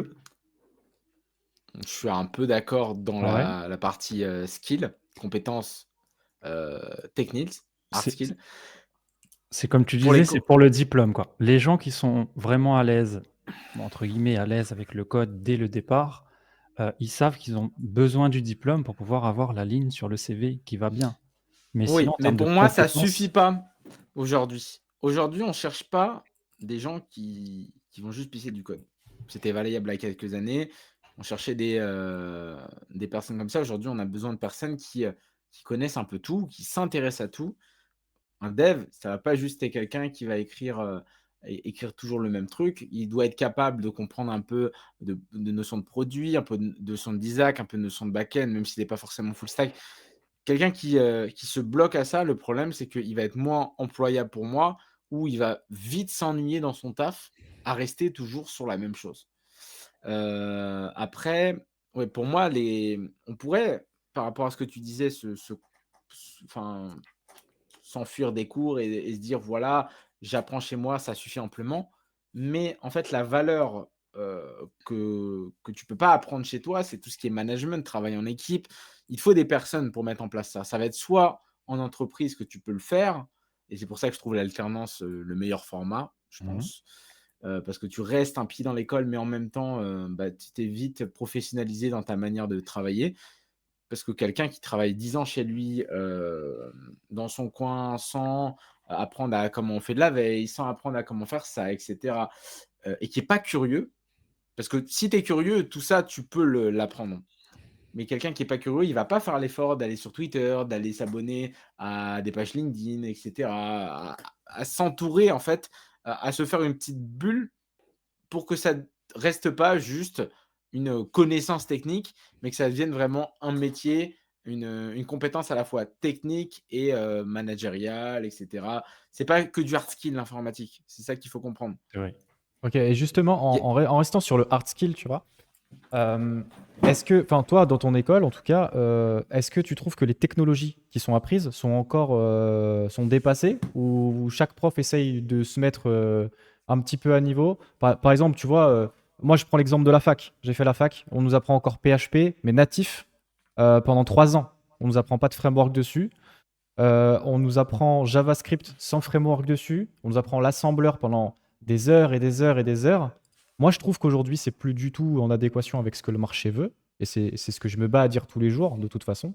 Et quand tu sors de ces formations-là, t'es bac plus 5, mais tu sais rien faire. Parce que Mmh. Les jobs qu'on va te proposer, ça va être du React, ça va être du Django, ça va être des frameworks Ruby on Rails, ça va être des trucs comme ça que tu n'as jamais vu. En tout cas, moi, je parle pour l'académie classique, la faculté et même les écoles d'ingénieurs, c'est comme ça. Et je trouve qu'aujourd'hui, en termes de hard skill, les écoles, elles sont complètement à la ramasse. Donc, est-ce que toi, de ton côté, au niveau des écoles privées, et je ne pense pas, parce que vous êtes des intervenants, Ouais, c'est vous ça. connaissez Mmh. le milieu, Le donc terrain, vous ouais. essayez d'apprendre aux élèves finalement ce que vous faites dans la vraie vie, en fait. Ce qui se passe vraiment. Je me trompe? C'est c'est ça, c'est aussi vraiment le fait qu'on soit intervenant et pas embauché, en CDI pendant des dizaines d'années. Après, à la fac, tout ça, il y a des très bons formateurs, je dis pas, mais l'approche est quand même vraiment différente. Nous, le cours, c'est nous qui l'amenons, c'est pas une fiche qu'on suit. Mmh. C'est quand même une autre approche parce que, en face de nous, on va avoir des étudiants qui ont des niveaux vraiment différents. Tu fais jamais le cours à toute la classe pareil. Ça veut dire que des fois, tu vas avoir un groupe dans lequel il y en a 10 qui sont super en avance, il y en a où c'est vraiment très difficile encore le socle de base. Pour moi, en fait, la, apprendre ces notions de base, comme tu dis, l'assembleur, tout ça, ça ne doit pas constituer l'entièreté du programme, ça doit être des petites pointes par-ci par-là pour rappeler les fondamentaux. Parce qu'aujourd'hui, on est dans un monde où tout va Ouais, exactement. trop vite et Mmh. va commencer à se surcoucher, à Ouais, s'abstraire. ouais. On Mmh. est de plus en plus haut Mmh. niveau et le problème, c'est que les gens qui restent trop haut niveau et qui connaissent un peu moins ce qu'il y a avant, bah, au moment où il va falloir mettre la main dans le cambouis, ils ne seront pas capables. Ils vont rester très en surface et c'est un peu le problème qu'on a, par exemple, avec le no-code. No-code, n'importe qui peut créer son site, mais une fois qu'il faut commencer à mettre la main dedans et tout, si tu es resté en mode vue d'ensemble, Surface, ouais. en surface, bah, le problème, c'est que, voilà, tu as pas de connaissances, derrière en HTML, alors que ça peut être utile, par exemple, pour mettre un petit bout de code par-ci ou bon. Je pense que c'est important aujourd'hui d'être curieux de tout. Pas forcément d'être spécialisé dans tout, mais avoir peut-être une spécialité, qui nous tient à cœur. Par exemple, moi, c'est le mobile et après s'intéresser un peu à ce qu'il y a autour, un peu de web, un peu de design, un peu de back et cetera. Voilà. Mmh. Et justement, c'est bien de dire ça parce que, i tu t'as dit: «Ouais, ça va se surcoucher, ça va de plus en plus vite». Donc nous, les devs, on savait déjà, de toute façon, ça c'est dit dans les écoles. Le travail du dev aussi, c'est la veille. Donc, qu'est-ce qui sort, les nouvelles technologies, ça va de plus en plus vite. Quelles sont, vous, les gars, vos méthodes d'apprentissage en continu? Parce que quand on sort d'études, on est lâché, ça y est les gars, même, ceux qui ont pas fait d'études, ils ont tout le temps appris en continu. C'est quoi vos méthodes, vous, de veille? Et comment vous faites pour continuer d'apprendre? Qu'est-ce que vous utilisez justement au quotidien? Tu veux répondre en premier, Billy? Vas-y, Graven, let's go. C'est toi Heu l'invité. Du coup, au niveau des outils, moi, de veille que j'utilise, après donc il y a les outils, que je suggère. Après, les outils que moi, personnellement, j'utilise, ça va être beaucoup les réseaux sociaux. Je pense à X, donc Twitter, parce qu'à au bout d'un moment, quand Ah tu as ouais? follow pas mal de pages, bah, tu es rapidement, recommandé sur des nouveaux trucs, en s'abonnant à certaines pages. Ouais, moi, je suis abonné à Flutter, je suis abonné à JS et cetera. Donc déjà, ça fait une première source de news qui est plutôt pertinente, puisque si tu t'abonnes directement aux pages ou que tu es abonné à des profils que tu suis, ça te fait une première veille. La deuxième veille, ça va être d'autres réseaux, ça peut être Instagram, TikTok, même si c'est un peu plus léger, un peu plus dans le Ouais. divertissement. Ouais, ouais. Mmh. YouTube aussi un peu moins. À un moment, je faisais un format qui s'appelait Code Actu, où je faisais justement de la veille techno, je le préparais et là, je me basais sur d'autres outils, comme par exemple Google News. Il y en a un que j'aimais bien, c'est pas Meetup, c'est Meet, Meet. Ça commençait par Meet. Oh là là, je suis trou de mémoire. Medium. Ah J'avais Medium, les le 2 le premières lettres, blog? je crois. Medium, le blog? Ouais, Ouais, ça Medium, c'est super bien, mais même pour, tout ce qui n'est pas tech d'ailleurs, il y a des mecs, félicitations à vous, hein, tous les mecs qui passent leur temps à publier des blogs sur comment faire ci, comment faire ça à longueur de journée et qui publient des trucs super bien faits qui nous aident au quotidien. Force à vous les gars, vous êtes les meilleurs parce que ça prend beaucoup de temps de faire ce genre de tuto et on se rend compte qu'il y en a énormément quoi. C'est fou, c'est fou. Ouais. Donc c'est vachement bien aussi ce genre de truc. et Meetup, tu peux t'abonner à par exemple, tu écris mobile et tous les jours je sais pas, à 9 heures du matin, tu reçois un petit mail avec voilà, les derniers blogs qui sont sortis sur la thématique que tu as choisie et je trouve que les résultats sont un peu plus pertinents que Google News par rapport à ça, qui fait à peu près la même chose. Parce que Google News, ça va être n'importe quel article qui mentionne le truc. Là, ça va être des articles qui ont été rédigés sur Medium. Donc, Ah oui, c'est du lourd. Ok. et voilà, de temps en temps, je vois un truc qui pop. Voilà, c'est pas tout le temps, mais quand tu vois un petit truc qui t'interpelle, tu cliques, tu lis, et puis des fois, Ouais, ça te puis fait de t'activer. toute façon, tu vois bien le marché s'il adopte une technologie. On l'a vu avec Ouais. Next.js là, qui est en train de devenir de plus en plus populaire. Mm. Il y a un an et demi, on en parlait pas trop. Et là, ça commence à devenir vraiment quelque chose qui est demandé par beaucoup d'entreprises. Ouais. Moi, j'allais dire ça aussi. Moi, je me fie très souvent sur le marché. Vu qu'on est en freelance, on a des missions qui s'adaptent automatiquement au marché parce que c'est la nouvelle tendance, c'est la nouvelle techno qui plaît, c'est la nouvelle techno qui fonctionne le mieux dans un cas bien précis. En tout cas, pour répondre de manière très claire, Fireship m'aide pas mal quand même. Ouais, Fireship. Pour le Bah, je coup, tu pense en parlais tout qu'aujourd'hui, à l'heure. sur YouTube, pour moi, c'est la meilleure chaîne de dev Ouais, c'est fort, au hein. monde. En Il y plus, a... c'est très ludique, tu sais, il te fait une vidéo, mais vraiment très sympa, Et quoi. il se prend pas la tête, il met les informations claires, tu vois. Le montage est simple, c'est bam, bam. Tu as Ouais, les articles, on fait dégager, on met des slides, même les animations, on fait que c'est c'est entraînant. ça. Tu vois pas les 2 minutes passer. Et aussi le format pour apprendre un langage en 100 secondes, pour moi, je trouve ça incroyable. Et en plus, fait rare chez les développeurs, il est drôle, tu vois? Il est marrant. Donc on apprécie. Mmh. L'humour dans le dev, c'est un niveau de maturité en plus parce que Ouais, faire de l'humour sur un métier aussi technique où, la mentalité est aussi fermée en mode, voilà, on est entre devs, on doit rester dans les cases, dans le cadre et cetera. C'est difficile de faire de l'humour là-dessus. Et on l'a vu tout à l'heure, tu es assez à l'aise avec ça, avec le fameux pair programming que tu nous as sorti. On espère que tu nous en sortiras d'autres. ouais, Et ouais. On juste attend pour que que Bah, ça, il faut Gravel. rester sur le live et s'abonner aussi, je et il y crois, aura des c'est ça, petites hein? pépites qui vont partir comme ça, on sait pas Ouais. trop quand. Ouais, c'est ça. Je vais Mais finir en short. mais alors là, on va se faire ban, hein. Et non pas en byte ou en longue. Et non pas en short int. Voilà. Ouais, Ah, exactement, Oh, short aïe, et aïe, int. aïe, aïe. Bon, allez, et parfait. là, On a parce que redescendu d'un niveau là, la là, qualité des c'est horrible. Au niveau de l'apprentissage, mais en anglophone, vous regardez un petit peu les Anglais, ce qu'ils font les Américains, ou pas trop? Vous, c'est essentiellement francophone? Moi, au pour ma début pas part, mal. c'est 100% anglophone. Avant avant, oui, quand j'ai commencé, là, forcément, c'était, ma langue, native, quoi, du français. Mais typiquement depuis 3 4 ans, depuis que je maîtrise à peu près l'anglais au niveau, j'écoute la vidéo, je comprends à peu près ce qui est dit, c'est 100% anglophone pour le coup pour moi. Et toi, Graven? Mais même quand tu prends Fireship, tu as pas besoin d'être anglais pour comprendre ce qu'il dit, N c'est tellement Ouais. clair, Ouais, ouais, c'est D'ailleurs, il y tellement en a clair dans le que chat qui demandent le nom de la chaîne, c'est Fireship, c'est ça? mmh, Fireship, ouais. Fire Fireship, comme il y le en a feu et ship comme un bateau, c'est ça? Comme une fusée, comme exactement. un vaisseau. exact. Moi, j'ai regardé pas mal d'autres chaînes, notamment quand j'ai essayé d'apprendre, Unity, Unreal Engine. Je pense à des chaînes US comme The Cherno Project. Heu, il y a des chaînes que je regardais, il y a un moment, j'ai plus les noms, mais il y a pas mal de chaînes US sur lesquelles aller voir. Pour Flutter, j'ai regardé beaucoup, Flutter, The Flutter Way, par exemple.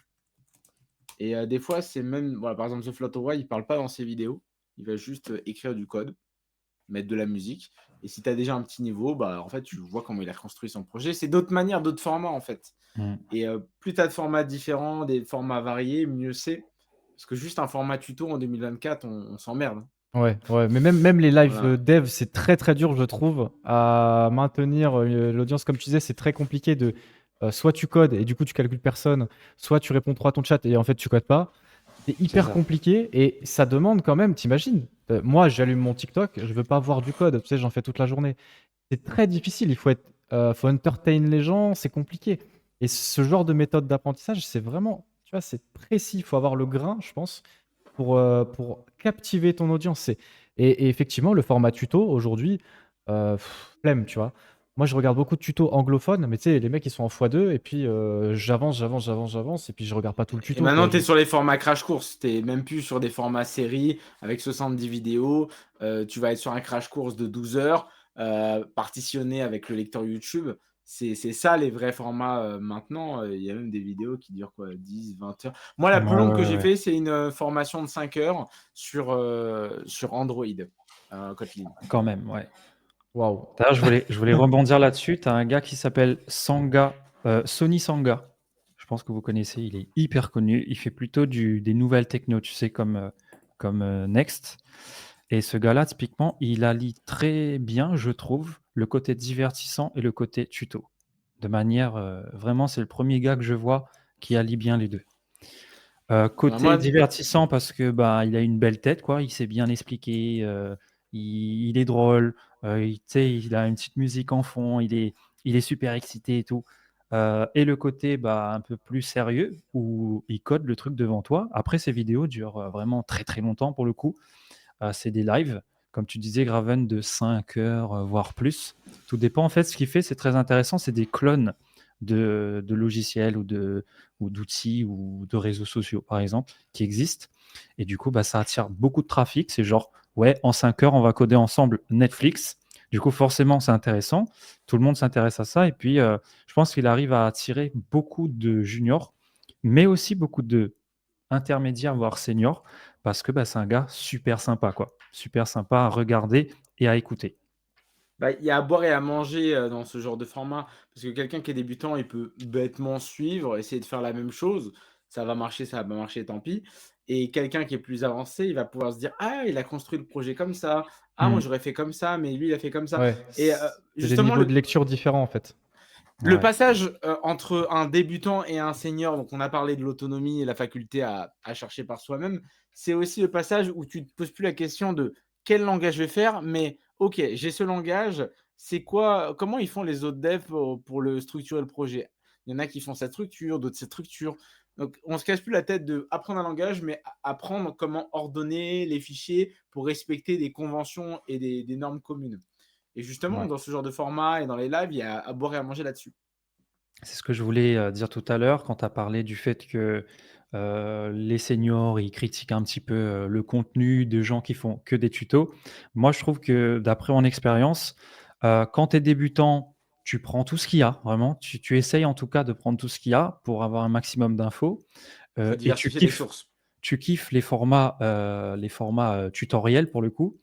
Et les avancés et les seniors, ils cherchent pas ça du tout. Ils cherchent plutôt le petit tips en plus, tu sais. Ils sont vraiment dans le côté dopamine. Ah, quand j'aurai ce petit tips là, je passerai un step. Du coup, bah toi, si tu leur offres pas ce petit tips là, tu es un no-name pour eux. Pourtant, tu es méga compétent, tu sais faire plein de choses, mais ils vont te juger par rapport à ça. Alors qu'un débutant, il va te prendre clairement pour un dieu parce que tout ce que tu sais, bah lui, il en est encore loin, tu vois. Et c'est pour ça que dans ce genre de format et qu'il y a de moins en moins de, enfin, que c'est très compliqué pour moi de sortir, des vidéos, c'est que c'est extrêmement dur de faire un tuto qui va rester dans le temps, qui soit compréhensible à différents niveaux de lecture, qui garde en lisibilité. Parce que maintenant, on peut regarder un tuto aussi bien sur téléphone que sur une tablette, que sur un ordi, que sur un seul écran, que sur 2 écrans. Et donc c'est ce mélange qui fait que, ouais, parfois, une simple vidéo qui à l'époque m'aurait demandé quelques heures, peut aujourd'hui me demander plusieurs jours en fait, avant que moi, ça me convienne. Et tant que Mmh. moi, ça ne m'aura pas convenu, je ne la mettrai pas en ligne. Mmh. Et du coup, on a ce nombre de formats d'apprentissage qui grandit. On n'a plus seulement les Avec tutos TikTok maintenant, en avec plus. TikTok.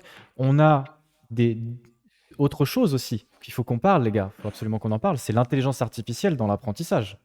Parce que l'arrivée de l'IA et notamment des LLM comme ChatGPT, euh, bah, c'est révolutionnaire. Je ne sais pas ce que vous en pensez, vous, les gars, mais moi, en termes de dev, déjà, je dev 4 fois plus rapidement parce que je perds plus mon temps à être sur Stack Overflow et à ouvrir 600 fenêtres là, C'est ça. à l'ancienne, tu vois.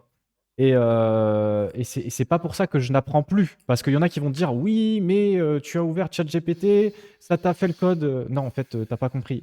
La syntaxe, tu peux pas la connaître par cœur sur un framework, donc tu vas pas perdre ton temps à chaque Exact. fois à aller rechercher sur internet comment centrer une div, tu vois. Le fameux. Toi, tu veux faire ça, tu demandes à l'IA, qu'est-ce que tu me donnes comme solution pour que je résolve ce problème? Et ensuite, tu réarranges. Donc, la question, les gars, c'est déjà, est-ce que vous utilisez l'IA? Si oui, tous les jours, est-ce que ça augmente votre productivité? Ça fait beaucoup de questions.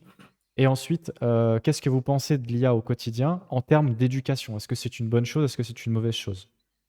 Alors, je vais prendre la main parce que Vas-y. j'ai une anecdote très fraîche qui s'est passée hier. Concrètement, j'étais en live et tu as un gars qui me sort: «Ce qui est nul avec l'IA, c'est que ça rend flemmard les développeurs». Mais je me dis: «Mais mec, depuis que l'IA existe, enfin, depuis que j'utilise l'IA tout du moins, ma productivité a fait un bond de fois 100 en fait». Ouais, bien sûr. Vraiment. Ouais, c'est J'ai ça. jamais autant codé de projets de ma vie que depuis que j'utilise l'IA. Donc ça m'a rendu flemmard ou ça m'a rendu hyper productif? C'est un gap entre les 2, hein. Du coup, forcément, moi, mon discours sur ça, c'est que ça m'aide énormément. Ça fait pas tout. C'est loin de tout faire, tu vois? C'est loin d'être hyper précis, c'est loin d'être hyper efficace. Par contre, ce qui est sûr, c'est que ça nous permet d'aller beaucoup, beaucoup plus vite qu'avant. Ça, c'est une certitude. Comme tu disais, passer 5 heures sur Stack Overflow, ça, j'ai connu, tu vois? J'ai connu, je pense que vous avez connu encore ça, mais 100 fois pire, surtout Graven à l'époque, en 2000, combien? L'époque des dinosaures. 2015? Ouais, Ouais. à l'époque, voilà. Du coup, forcément, gain de productivité. Qui dit gain de productivité dit, bah, tu peux avancer beaucoup plus vite, tu peux apprendre beaucoup plus de choses dans une période plus réduite, tu peux apprendre beaucoup plus de techno de manière plus efficace, peut-être, oui, plus efficace dans le sens où, bah, tu avances plus vite et en même temps, heu, ChatGPT ou les autres IA peuvent te traduire le code que tu comprends déjà. Typiquement, Python, j'ai déjà fait du Python, je fais du Python, mais ChatGPT m'aide grandement sur du Python, dans le sens où il y a des projets où j'étais sur une stack Python que je n'avais jamais vu, comme typiquement tu as Django. Bah, ChatGPT m'a clairement aidé là-dessus, parce que ça fait un rôle de traducteur en quelque Oui, sorte. c'est un prof C'est un peu particulier qui est là tout le temps, et tu lui poses la question que tu veux, tu peux lui dire de t'expliquer comme tu as envie qu'il t'explique et il le fera. ouais, Chose qu'un exactement. professeur, réel, un humain, aura peut-être du mal à faire avec sa limite pédagogique qui va peut-être pas te convenir. Exactement, mais je trouve que la pédagogie d'une IA, c'est quand même très bizarre, tu vois? Et puis je pense que tu n'apprendras pas autant que si c'est un humain qui te l'apprend. Tu vois ce que je veux dire? Typiquement, les vidéos de Graven m'ont appris énormément de choses que peut-être ChatGPT aura aura du mal à faire, tu vois? Surtout en tout cas quand tu es débutant. Parce que quand tu es débutant, ChatGPT va te sortir peut-être un langage un petit peu plus technique, où il aura la certitude de pouvoir t'aider. Bon, après encore une fois, comme tu l'as dit, il peut s'adapter à toi. Mais là encore, il faut savoir quoi dire à ChatGPT pour qu'il s'adapte correctement à ton niveau. Et moi, ce que je dis, sur ça là, sur le sujet de l'IA à chaque fois, c'est que ça peut vous permettre d'aller beaucoup plus vite et l'enjeu derrière ça, c'est que, vu que justement, tu as dans ta poche un traducteur qui peut te traduire toutes les langues dans tous les langages possibles. Ce que tu peux faire, c'est que quand tu es en freelance, par exemple, bah, tu peux accepter plus de missions. Ouais, ça c'est réel, hein. Si tu as des petites connaissances en Python, tu Mmh. sais que l'IA sera là pour t'aider, pour t'épauler. Bah, tu peux potentiellement accepter des missions en Python alors que tu en as pas fait beaucoup. C'est mon cas, tu vois? Mmh. Django, j'en avais jamais fait. Un petit stage chez ChatGPT et ça y est, j'ai accepté la mission et j'ai fait du Django. C'est ça le vrai enjeu, c'est de mettre l'IA de votre côté pour pouvoir avancer plus vite et de manière, efficace. Évidemment, pour te permettre, bah, d'aller, choper potentiellement des missions et même des postes en CDI. Ça, c'est intéressant. Et toi, qu'est-ce que tu en penses, Gravel? Bon, ce que tu as dit, ça a beaucoup de sens, hein. Il y a vraiment cette notion-là d'un outil qui va nous aider, un support, un assistant. Moi, ce que je dis souvent à mes étudiants, c'est: ChatGPT, c'est un assistant, sinon c'est vous qui êtes assisté. Voilà. Mmh. Ça doit être un bonus, ça doit être quelque chose en plus.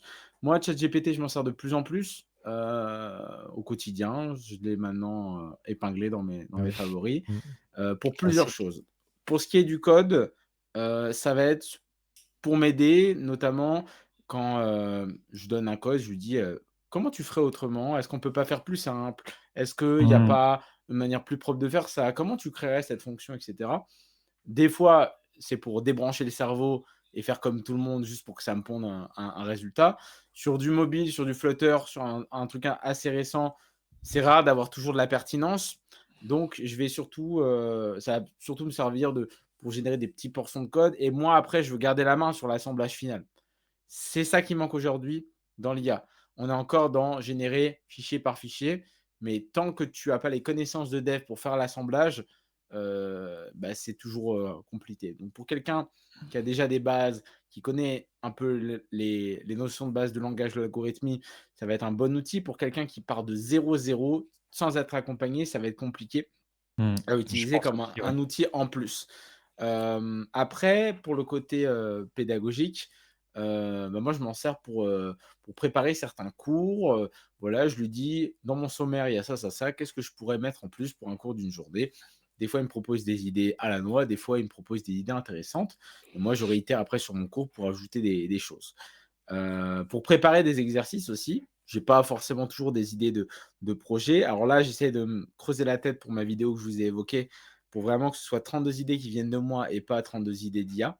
Donc Ouais, j'essaie de ouais. trouver: «Ah tiens, j'aimerais bien faire ça», je vais le proposer à faire à les abonnés, peut-être que ça va les intéresser.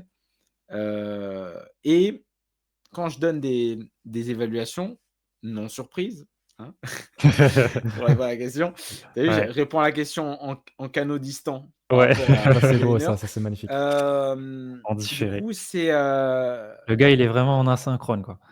voilà, c'est ça. Tu as eu la réponse de la promise. Je voulais, par exemple, pour les premières années, ils devaient rendre un projet en Python et je voulais pas un truc où ils vont taper sur ChatGPT: «Fais-moi un jeu», par exemple, un jeu de cartes, avec, les règles du, blackjack, par exemple.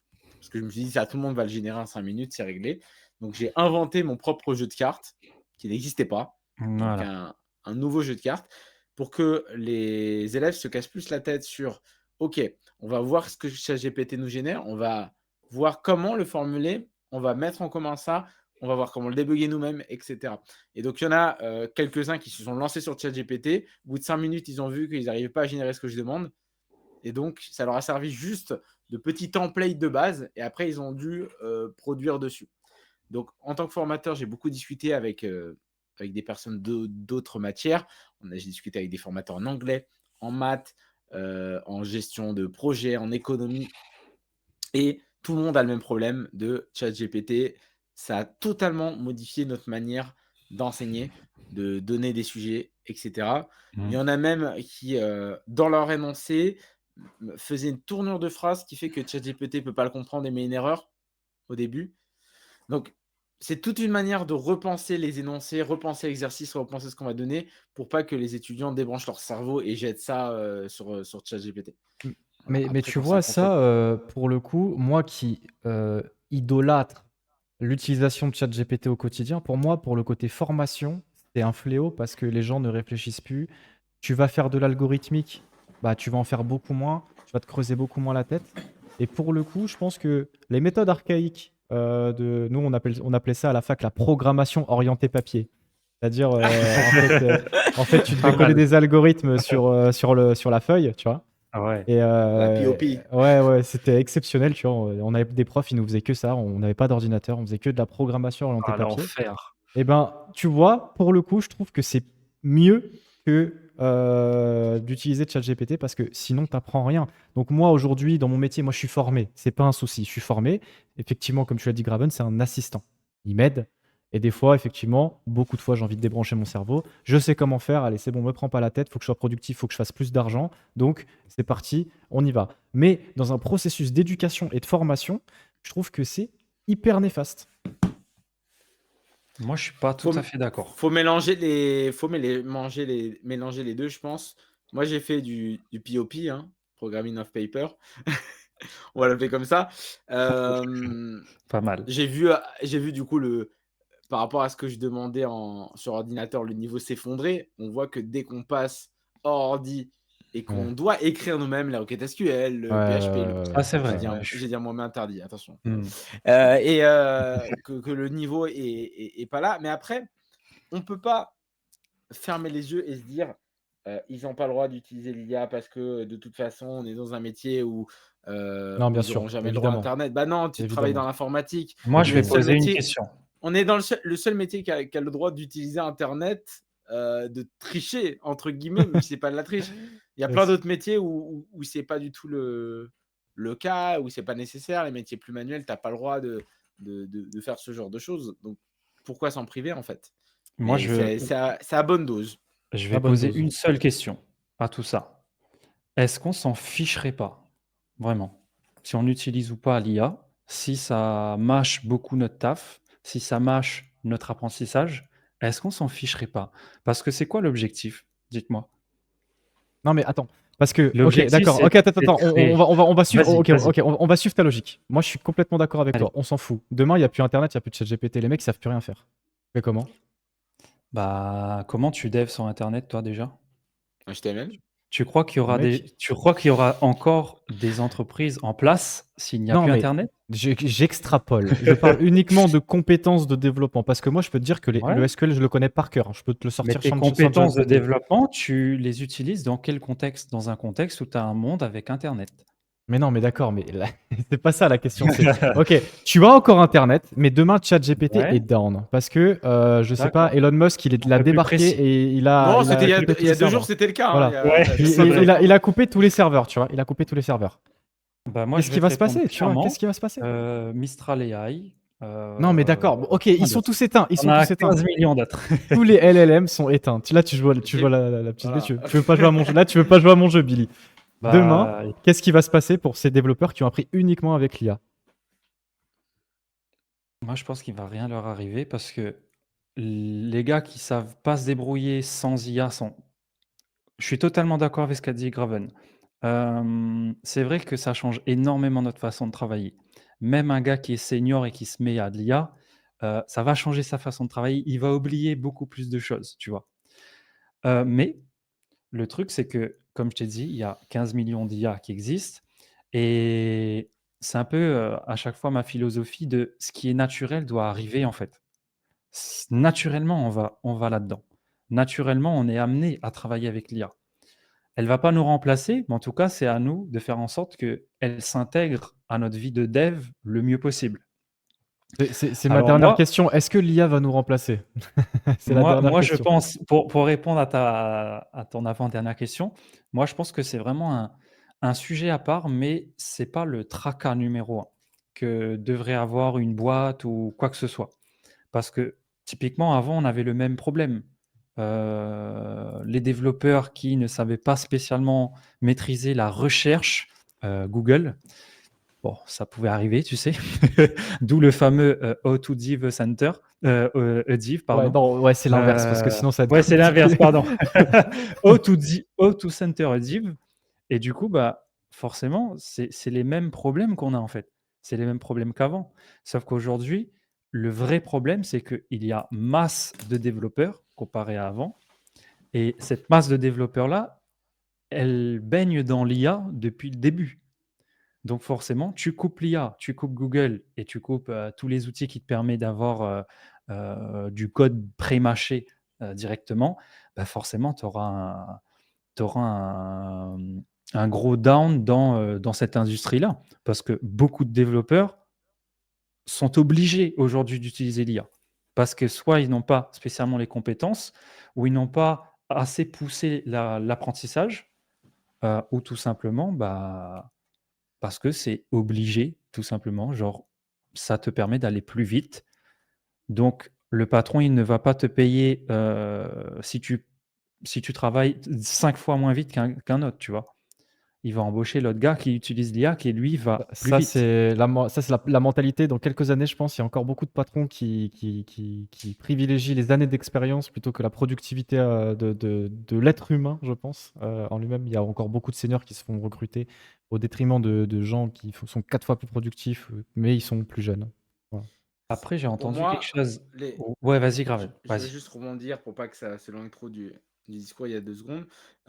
Pour moi, les c'est pas les devs qui vont se remplacer, c'est les devs qui n'évoluent pas avec les outils actuels qui vont être remplacés. Ouais, c'est vrai. Là, il y a en train de se créer un clivage, en fait, entre ceux qui Mmh. utilisent les outils et ceux qui ne les utilisent pas, en fait. Mais ça, c'est. Ceux qui voudront dire: pas d'IA, je reste dans mon truc et cetera», eux, Mmh, c'est ciao. ouais. Maintenant ceux qui Ouais. sont curieux, qui vont aller chercher un petit peu d'outils, un petit peu de trucs et cetera, qui vont mixer tout ça avec leurs connaissances primaires, là, je pense qu'il y aura pas de souci. Après peut-être dans un niveau, un peu plus, lointain, ça pourrait arriver un remplacement, mais il faudra toujours des personnes pour dev des IA et si les IA se dev elles-mêmes, il faudra peut-être des personnes pour débugger les IA qui se dev elles-mêmes.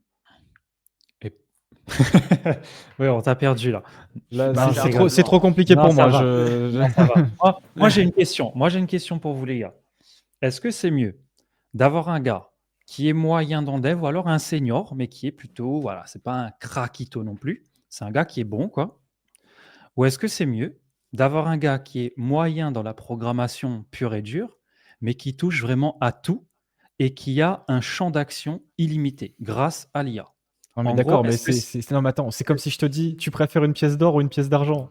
C'est la même bah, chose. c'est un peu ça, C'est, mais est-ce que tu aujourd'hui, les préfères un senior? entreprises, Mais non, mais aujourd'hui, les entreprises, elles préfèrent toujours recruter justement, des gens qui ont oui, l'expérience c'est exactement ce que je t'ai dit et juste qui sont avant. moyens. Ouais, Exactement, exactement. C'est qu'il y a un travail à faire au niveau des chefs parce que ils ont toujours recruté comme ça sur l'expérience, parce qu'avant, tu n'avais pas mmh, ces sur le formes diplôme. de, tu vois, sur le diplôme, sur l'expérience, sur les années d'expérience, tu n'avais pas ces aides externes avant. Et là, on est en train de se populariser de plus en plus. Et comme dit Graven, ceux qui utilisent ces outils aujourd'hui seront ceux qui vont se démarquer des autres et les autres vont mourir de toute façon. Ça, c'est clair et net. Et les chefs Mmh. d'entreprise, parce que là, on monte à un niveau supérieur. Les chefs d'entreprise qui ne font pas cette distinction et qui continuent de recruter les gens qui n'utilisent pas les outils vont aussi mourir. Ça, c'est important. Voilà. C'est ça, parfaitement. Alors du coup, Ah. J'ai fait un drop de mic ou quoi là? moi, pour répondre à la question du coup, est-ce que l'IA va nous remplacer? Vous connaissez ma réponse, les amis. Hem, je modifierai légèrement le discours de Graven, dans le sens où je suis totalement d'accord avec toi, mais moi je dis depuis maintenant 1 an et demi que c'est pas l'IA qui va nous remplacer. Loin de là, l'IA c'est un outil, OK? L'IA c'est un outil. Ceux qui vont nous remplacer, les amis, ce sont les futurs développeurs. Ce Les PSU. sont mecs eux de qui vont 7 nous ans, les remplacer. mecs de 7 ans qui codent des trucs en Python là, les mecs de Graven, c'est Voilà, lui, c'est à cause de exactement. lui. C'est les C'est à cause élèves de de lui qu'on aura plus de Graven. boulot. C'est à C'est cause de les élèves lui. de Graven qui vont nous remplacer. Pourquoi je dis Ah ça, les mince, amis? ouais. En sachant que, écoutez bien la stat suivante, il y a 30 000 développeurs qui sortent d'école chaque année en France. Il y a 30 000 développeurs qui sortent d'école chaque année. On est d'accord? 30 000, c'est beaucoup. On est actuellement 300 000 développeurs en France. Ce qui veut dire dans 1 an, on est à 330 000. Dans 2 ans, on est à 360 000. Dans 10 ans, on est à 600 000, Et c'est pas linéaire. clairement. Il va y en avoir de plus en plus. Il va y en avoir de plus en plus, exactement, parce que tu as S'ils de plus en s'abonnent à ma plus chaîne, de ça me va, hein. t'as de plus en plus de centres de formation qui voient le jour. Mais est-ce qu'il y aura 2 fois plus ou exponentiellement fois plus d'entreprises avec des besoins? Non, c'est pas corrélé en fait. Ça ne peut pas être corrélé, l'offre et la demande, tu vois? Ça peut être corrélé sur un laps de temps, mais au bout d'un moment, tu auras un croisement qui fera que tout va péter. Ah, c'est comme Là, dans tout le monde va dire: l'industrie. Non, «Ah non, mon mais Dieu!» c'est comme si tu prends l'exemple C'est des pas usines. ça. Hein.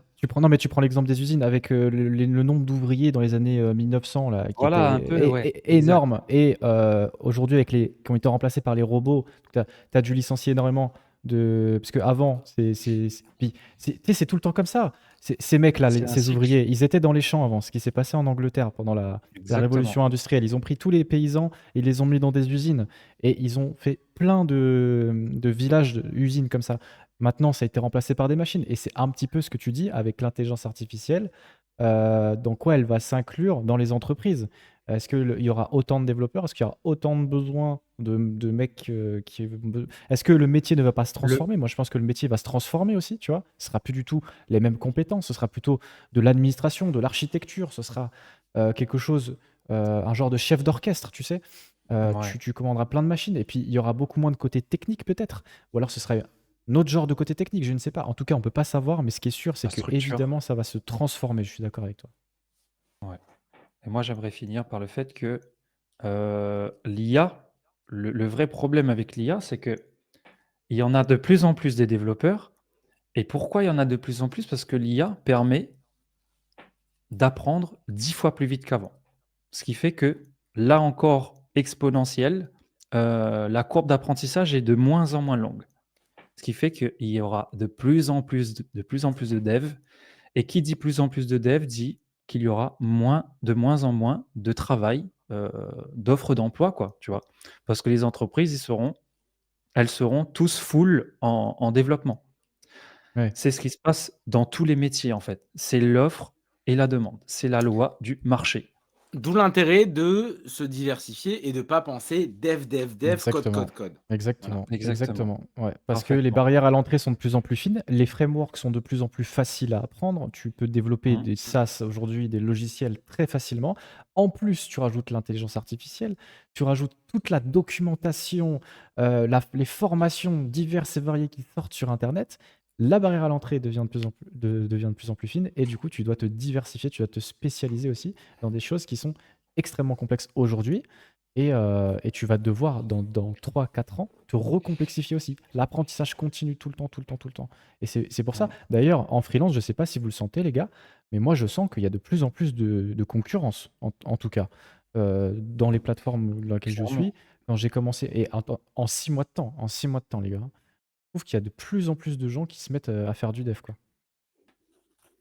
Ouais, J'aime bien la phrase ça, de c'est pas nouveau.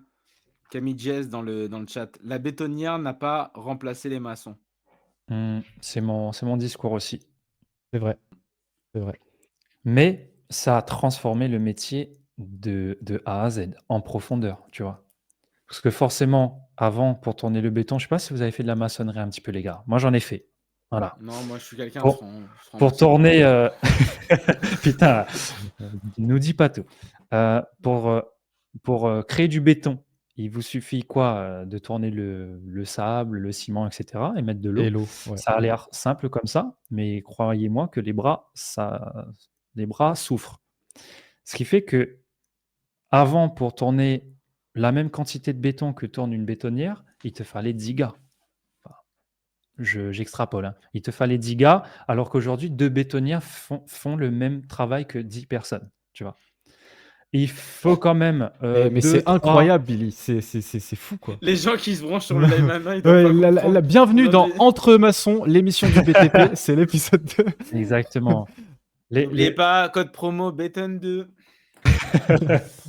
Ciment 2. Non, c'est une belle métaphore parce que c'est exactement ça, tu vois? Il y a de moins en moins, il y aura de moins en moins besoin dans les années à venir parce que tous les bons devs sont déjà en place, et forcément, il y en aura de plus en plus des devs. Donc au bout d'un moment, ça va coincer. Mais ça va coincer, oui et non, parce que le besoin peut évoluer exponentiellement de la même manière. Mais on ne sait pas, on n'en sait rien, tu vois? En tout cas, ce qui est sûr, c'est qu'il y en aura de plus en plus des devs, Ah, mais ça, tu c'est sûr. vois? Ça, c'est sûr et Mais certain. le besoin des devs, on ne sait pas, le besoin des entreprises, on ne sait pas si elle va évoluer de la même façon.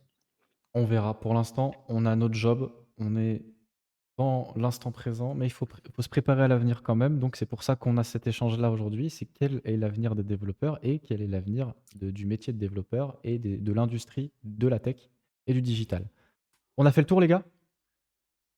On a On fait a le fait le tour. tour. On C'est passe aux pour news ça de que la tu semaine? dis, no job, parce que moi je mets un S à job comme j'en ai plusieurs. Aujourd'hui, je pourrais pas juste faire du dev.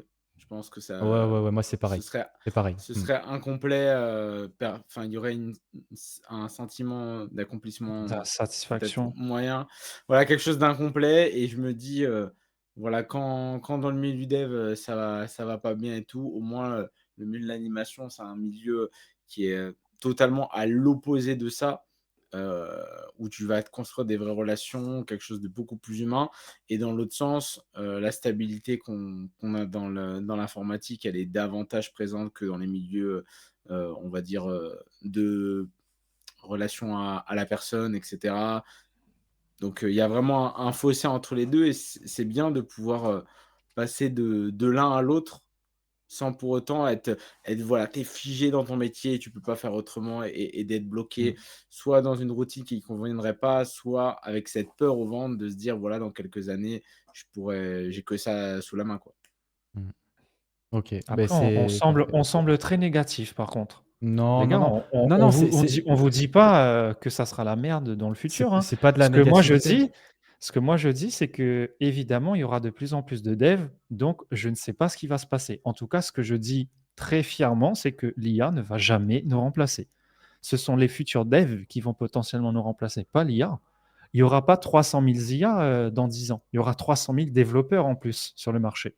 C'est ça la différence. Bon, en tout cas, les gars, Voilà. heu, pour faire la transition avec les news de la semaine, Allez, on y va. l'IA va pas nous remplacer, mais l'IA de ChatGPT va remplacer Siri.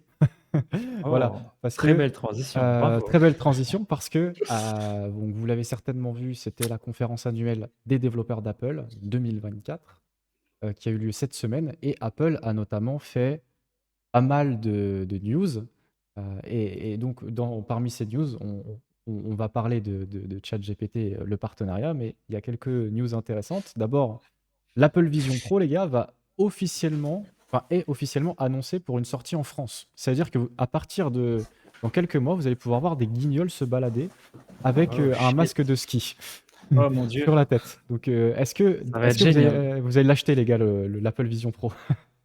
Ah bah, je l'ai pris, hein, il est parfait. Moi, je l'ai, directement sur ma tête, quoi, voilà. Ah, ben voilà, On finit exactement. live comme ça, je pense. Voilà, La beh, on va la avoir blague était pas des mecs, se balader comme ça dans la rue. C'est quoi votre ressenti un petit peu sur l'Apple Vision Pro et très rapidement, mais est-ce que vous en pensez c'est un truc fini, pas fini? Qu'est-ce que vous en pensez?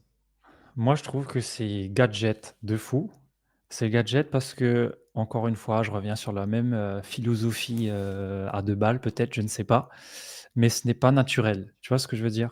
C'est vraiment tu ajoutes du virtuel sur ton crâne, au bout d'un moment, ton corps, il va pas accepter ça. Soit tu auras la nausée et c'est ce qui arrive à bon nombre de gars qui utilisent, les outils comme ça. Soit tu auras la nausée, soit tu auras, des problèmes de je ne sais quoi, mais en tout cas, tu seras pas bien spécialement. Les gars qui portent ça très, régulièrement, ils ont des fucking marques ici. Tu sais, ça marque le crâne parce que c'est hyper lourd.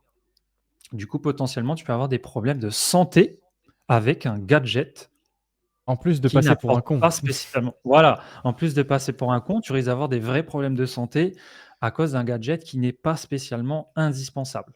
Moi, c'est mon avis, tu vois? Par rapport à ça, moi j'ai plusieurs pistes de réflexion. Pour faire, on va dire par rapport à ce que tu disais, les arguments que tu donnes, on aurait très bien pu les donner il y a 30 ans pour le téléphone, portable. C'est vrai. Parce Mmh, Mais que ouais, là, tu as quand même un masque sur la tête et tu fais ça dans la rue. ouais. Alors après, il faut savoir un truc, c'est en quoi le que, téléphone, ça va te bousiller la santé, en fait? bah, on avait très bien le téléphone, pas numérique qui marchait, On aussi, enfin, tu vois, on on peut reprendre émettait des des ar hypothèses, on émettait des hypothèses, oui, genre, non, mais les ces ondes. arguments, on peut voilà, ces arguments, on peut reprendre la même chose pour passer du téléphone Bien au sûr, téléphone, évidemment, évidemment, smartphone. évidemment. Donc, après, comment ça s'appelle? Oui, je trouve ça aussi, quand même encore, assez gadget. Maintenant, le côté dangerosité, enfin, au niveau par rapport aux yeux, moi, j'ai pu tester, les, comment ça s'appelle? Les casques de réalité virtuelle récents Méta. par rapport à des casques, d'il y a 15 ans, ça n'a rien à voir. Il y a 15 ans, tu avais mal à la tête au bout d'une minute. Maintenant, moi, je peux faire des parties de, de Quest, avec, 1-2 heures, ça pose pas de souci et en fait, je pense qu'on va arriver dans un cas où ça va être un peu plus popularisé, mais je vois pas, à court terme, quelque chose du style Ready Player One non plus, quoi. On n'en est pas là les gens ont déjà du mal à avoir accès à internet dans certains endroits. On a encore trop d'écart technologique pour que ce soit trop démocratisé. Ça va rester un accessoire, pas de luxe, mais pour l'instant, en tout cas, ça reste Ouais. un gadget de luxe. Il y a des Mmh. gens qui se font arracher la tête pour moins que ça dans la rue. Je vois pas l'intérêt, heu, en tout cas si ça reste à ce genre de prix-là, pour Ouais. l'instant. Après, j'aimerais Après bien pour essayer. l'utilité, pour l'utilité, Ouais, pour après l'utilité, là, mmh, bah, en fait, là où je trouverais ça utile, c'est par exemple pour trouver ton chemin, tu as Google Maps avec la flèche, tu vois le truc. Après d'autres utilités dans la vie quotidienne, qu'il y ait ton truc qui pop, enfin ton mail qui te pop à la gueule ou qui te pop sur une montre, je pense qu'il y a pas de grosse différence, ouais. là-dessus. En fait, le truc, c'est Mais par exemple, que des lunettes connectées, il commence à en avoir de plus en plus. Pour moi, ça a déjà un meilleur, un moins fort impact, tu vois? C'est moins lourd, ça peut répondre aux mêmes besoins, tu peux appeler ta lunette connectée et dire, «Fais une recherche, mets de la musique». Donc tout ça, on peut déjà le faire. Maintenant, la réalité virtuelle, elle servirait dans un jeu vidéo, mais tu pas 24/24 dans un jeu vidéo. Donc là, ça aurait du sens, pour le casque de VR là-dessus. Entre réalité virtuelle et réalité augmentée. Parce que c'est ça, en fait, qui fait la révolution de ce casque. C'est que ça intègre les 2. Avant, on mmh, avait des Ouais. casques de ouais, réalité bien sûr. virtuelle. Mmh. Là, ça fait réalité augmentée, réalité virtuelle sans manette. Donc, Ouais. Et voilà, Ça mon détecte tes avis. doigts. Ouais, pour, c'est Voilà, assez c'est ça. puissant. Ouais. pour finir Incroyable. sur ça, en fait, moi, j'ai juste un truc à dire, c'est qu'il faut faire attention quand même à ne pas trop se déshumaniser et d'être tout le temps à H24 sur nos notifs. Moi, je me regarde Mmh. tout le temps mon téléphone H24 et c'est une super mauvaise manière que j'ai pris. Et je pense que ce genre de truc, ça amplifie encore le mouvement. Voilà. Donc, ils ont sorti ça. Et donc en France, bientôt, dans les rues, on va voir des Apple Vision Pro, les amis. Ils ont fait pas Et pour mal Flex. de pour Flex, voilà, ils ont fait pas mal de mises à jour sur iOS 18 du coup. Vous pouvez contrôler votre téléphone directement depuis votre Mac, ça fonctionne. Vous pouvez faire des maths en écrivant directement les chiffres avec les opérations et avec les algorithmes de computer vision, ça vous donne directement le calcul. Voilà, des petits gadgets qui sont ajoutés, amélioration de l'interface, plus de personnalisation qui n'a pas toujours été très bien reçu par les fans d'Apple puisque certains disent que ça ressemble trop à Android, mais la news principale de cette soirée, c'était bien sûr l'officialisation et l'annonce du partenariat entre OpenAI et Apple. Alors, pourquoi ils font un partenariat? C'est très intéressant. Il y en a qui disent que, que Apple est à la ramasse au niveau de l'IA et qu'ils font un partenariat pour re-rentrer dans la course à l'IA. Et donc, du coup, Siri, c'est à la poubelle. Donc, ça s'appelle Apple Intelligence, si je ne me trompe pas. En fait, ça va être un partenariat avec OpenAI dans le but de, ouais, c'est ça, Apple Intelligence. Et ça vise à simplifier donc, toutes les interactions qui va se passer sur Apple. Et apparemment, ce partenariat aurait eu aucun investissement financier. Donc ce serait purement un partenariat contractuel dans le sens où ChatGPT a énormément de users à aller choper, enfin ChatGPT, OpenAI en tout cas, a énormément de users à aller choper de chez Apple, et Apple doit moderniser son système d'IA. Donc c'est plutôt Mmh. quelque chose à Gagnant-gagnant. l'amiable, gagnant-gagnant, sans argent mis sur la table. Qu'est-ce que vous pensez de cette news? Sachant que, on va parler après d'Elon Musk, mais Elon Musk, bien sûr, Pas content. A mis son pas grain de content, sel. a mis son grain de sel et a annoncé que si il y avait ce partenariat, les employés de ces entreprises n'auraient plus le droit d'utiliser des iPhones. Est-ce que vous avez vu passer la news? Qu'est-ce que vous en avez pensé? Qu'est-ce que ça veut dire pour vous, le fait que Apple fasse un partenariat avec OpenAI? J'aimerais bien avoir un petit peu votre point de vue là-dessus. J'y vais. Vas-y. Alors, pour moi, moi, je trouve que c'est incroyable, dans le sens où c'est un peu le feat que j'ai toujours rêvé, tu vois. Ça fait une dizaine d'années que je suis utilisateur d'Apple, et je peux vous dire, les gars, que Siri, c'était vraiment le gros, gros point noir d'Apple, en quelque sorte. Quand ça a sorti, je sais pas, en 2010, 2015, un truc comme ça, c'était frais, tu vois. On dirait que c'était vraiment une IA pour le coup. Mais depuis ChatGPT, Je me dis: «Mais waouh, Siri, c'est vraiment, que dalle», tu vois? Ça fait pas grand-chose et quand j'ai appris cette nouvelle, bah, je me suis un petit peu réconcilié avec Apple dans le sens, bah, enfin, on aura un Siri qui sera capable de nous répondre correctement. Bref, moi, je trouve ça incroyable. C'est le feat de l'année, clairement. Là, c'est vraiment le feat de l'année. Je trouve ça étonnant quand même qu'il y a aucune notion d'argent de la part d'Apple. C'est quand même très étrange. Pourquoi je dis ça? Parce que il faut savoir qu'OpenAI était déjà, en collaboration avec Microsoft. Du coup, comment expliquer ils ont cassé leur collaboration avec Microsoft pour aller chez Apple? C'est quoi la promesse? C'est pas qu'une promesse, contractuelle, je pense, tu vois? Moi, je sais, Dis-nous tout, Graven. j'ai l'information. C'est pas Ah, compliqué. Aujourd'hui, l'argent pour eux, ça n'a pas de valeur. Ce qui a de la valeur, c'est les données. pour qui? Bah, pour les 2 boîtes. Ouais, c'est vrai. C'est avoir des users, avoir de la data, Pour réentraîner à les savoir modèles, ce qu'ils veulent etc. acheter. C'est ça qu'ils veulent. Ils s'en foutent d'avoir 100 milliards en plus, ça va rien changer pour eux. Alors, Aujourd'hui, ça va. Je suis pas oui, d'accord. non, mais Je suis pas d'accord. Non, ce non. sont des entreprises. Ils doivent quand même gagner de l'argent parce que c'est à but lucratif quand même. Mais ce que je veux dire, c'est que le 21e siècle, c'est le siècle de la data. Du coup, ça veut dire qu'ils vont avoir envie d'aller plus loin sur ce terrain-là. Et aujourd'hui, celui qui aura le plus de data, c'est celui qui sera la plus grosse boîte, en fait. Celui qui prendra un coup d'avance. C'est ça, et on dit qu'il n'y a pas eu de participation pécuniaire, mais les actions Ah, d'Apple ont pris énormément, ce qui fait qu'il ah, y on a y vient. eu Nvidia qui a dépassé en début de semaine Apple, et après l'annonce, il y a eu une petite chute et il y a eu une grosse augmentation, qui fait que Apple se retrouve une nouvelle fois devant Nvidia. Et donc, il n'y a pas eu d'impact financier sur le partenariat en lui-même, mais au niveau de la bourse, ça a explosé.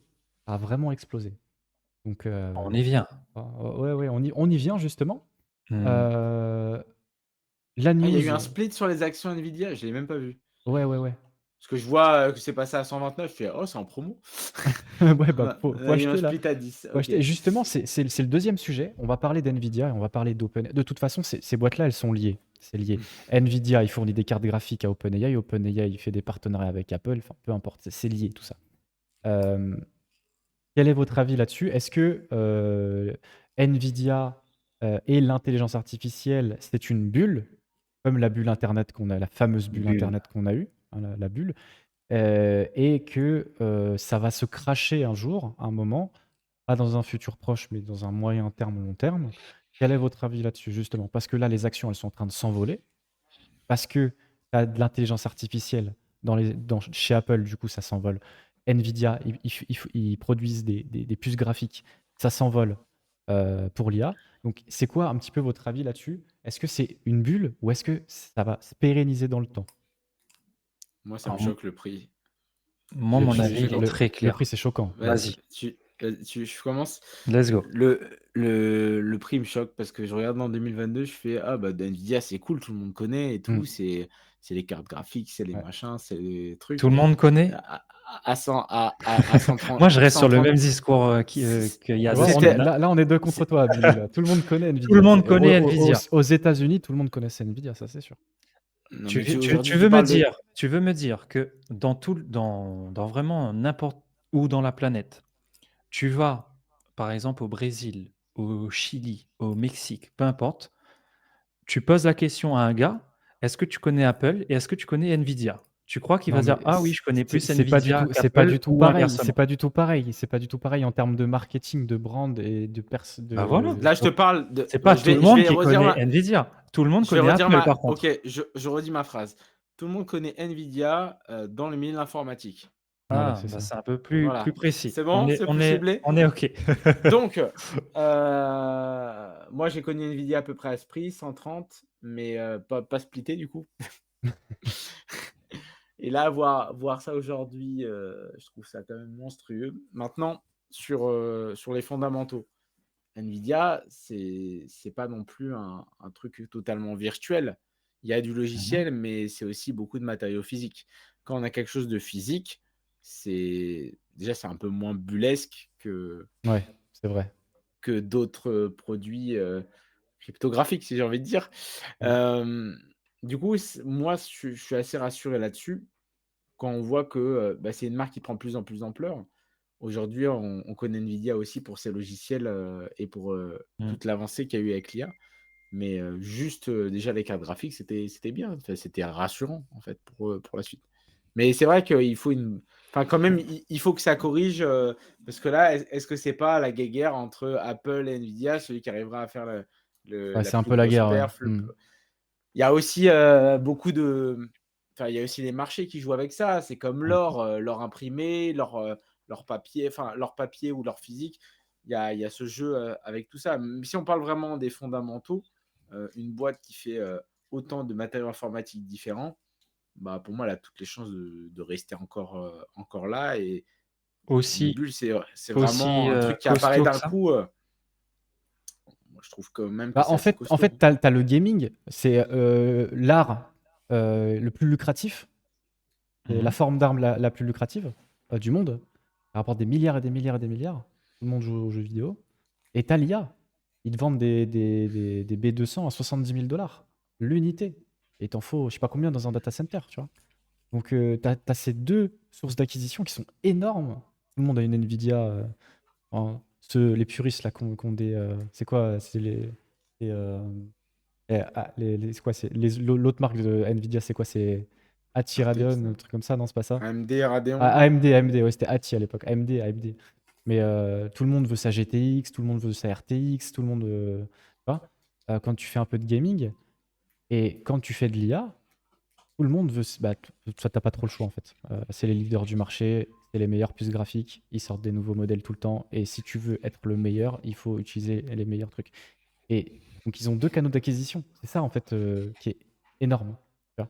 C'est comme Et Apple, ils ont fait aussi de beaucoup de leurs références, carrément des noms de marques en tête. Et quand tu dis RTX, mmh, à la base, c'est juste un modèle, mais en fait, Ouais, quand tu penses c'est vrai. RTX, il y a des gens qui ah en ouais. parlent Après, comme une marque. c'est les leaders, c'est Mmh. normal.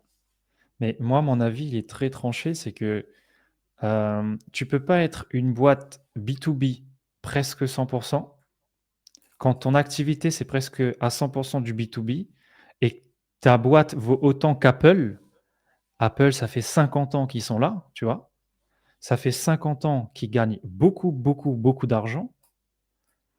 Tu peux pas me dire qu'une boîte de B2B explose autant Mais si, parce ou en que tout en fait, cas si rapidement.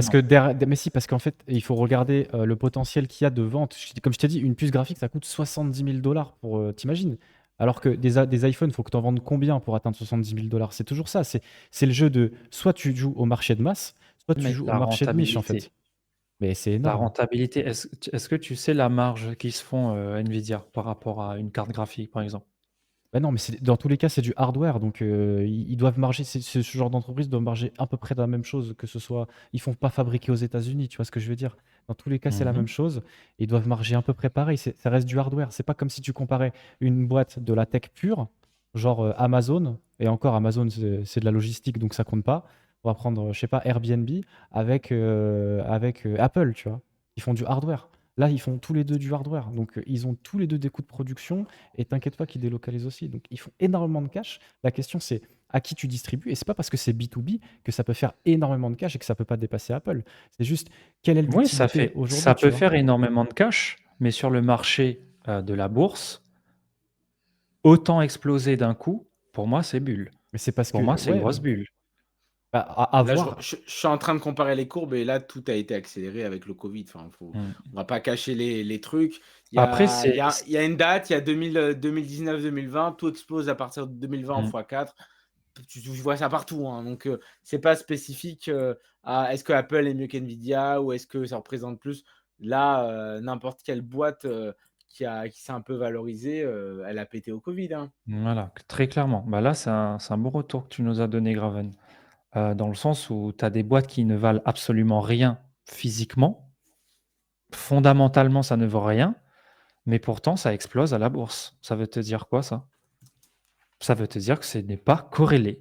à l'activité de la boîte. Nvidia, l'activité, elle est Non, prometteuse. c'est pas corrélé au chiffre d'affaires, au profit, c'est corrélé au potentiel de croissance. C'est toujours ça, on parle de potentiel de croissance. Et aujourd'hui, Nvidia, avec l'apogée, et encore, je pense qu'on n'est même pas à son apogée, de l'intelligence artificielle, je pense sincèrement que le potentiel de croissance, et les investisseurs, ils le voient très bien, et tu as bien vu avec l'association de ChatGPT, avec Apple, comment les actions ont bondi chez Apple, parce qu'il y a intelligence artificielle, parce que le potentiel de croissance, il est énorme au niveau des marchés financiers.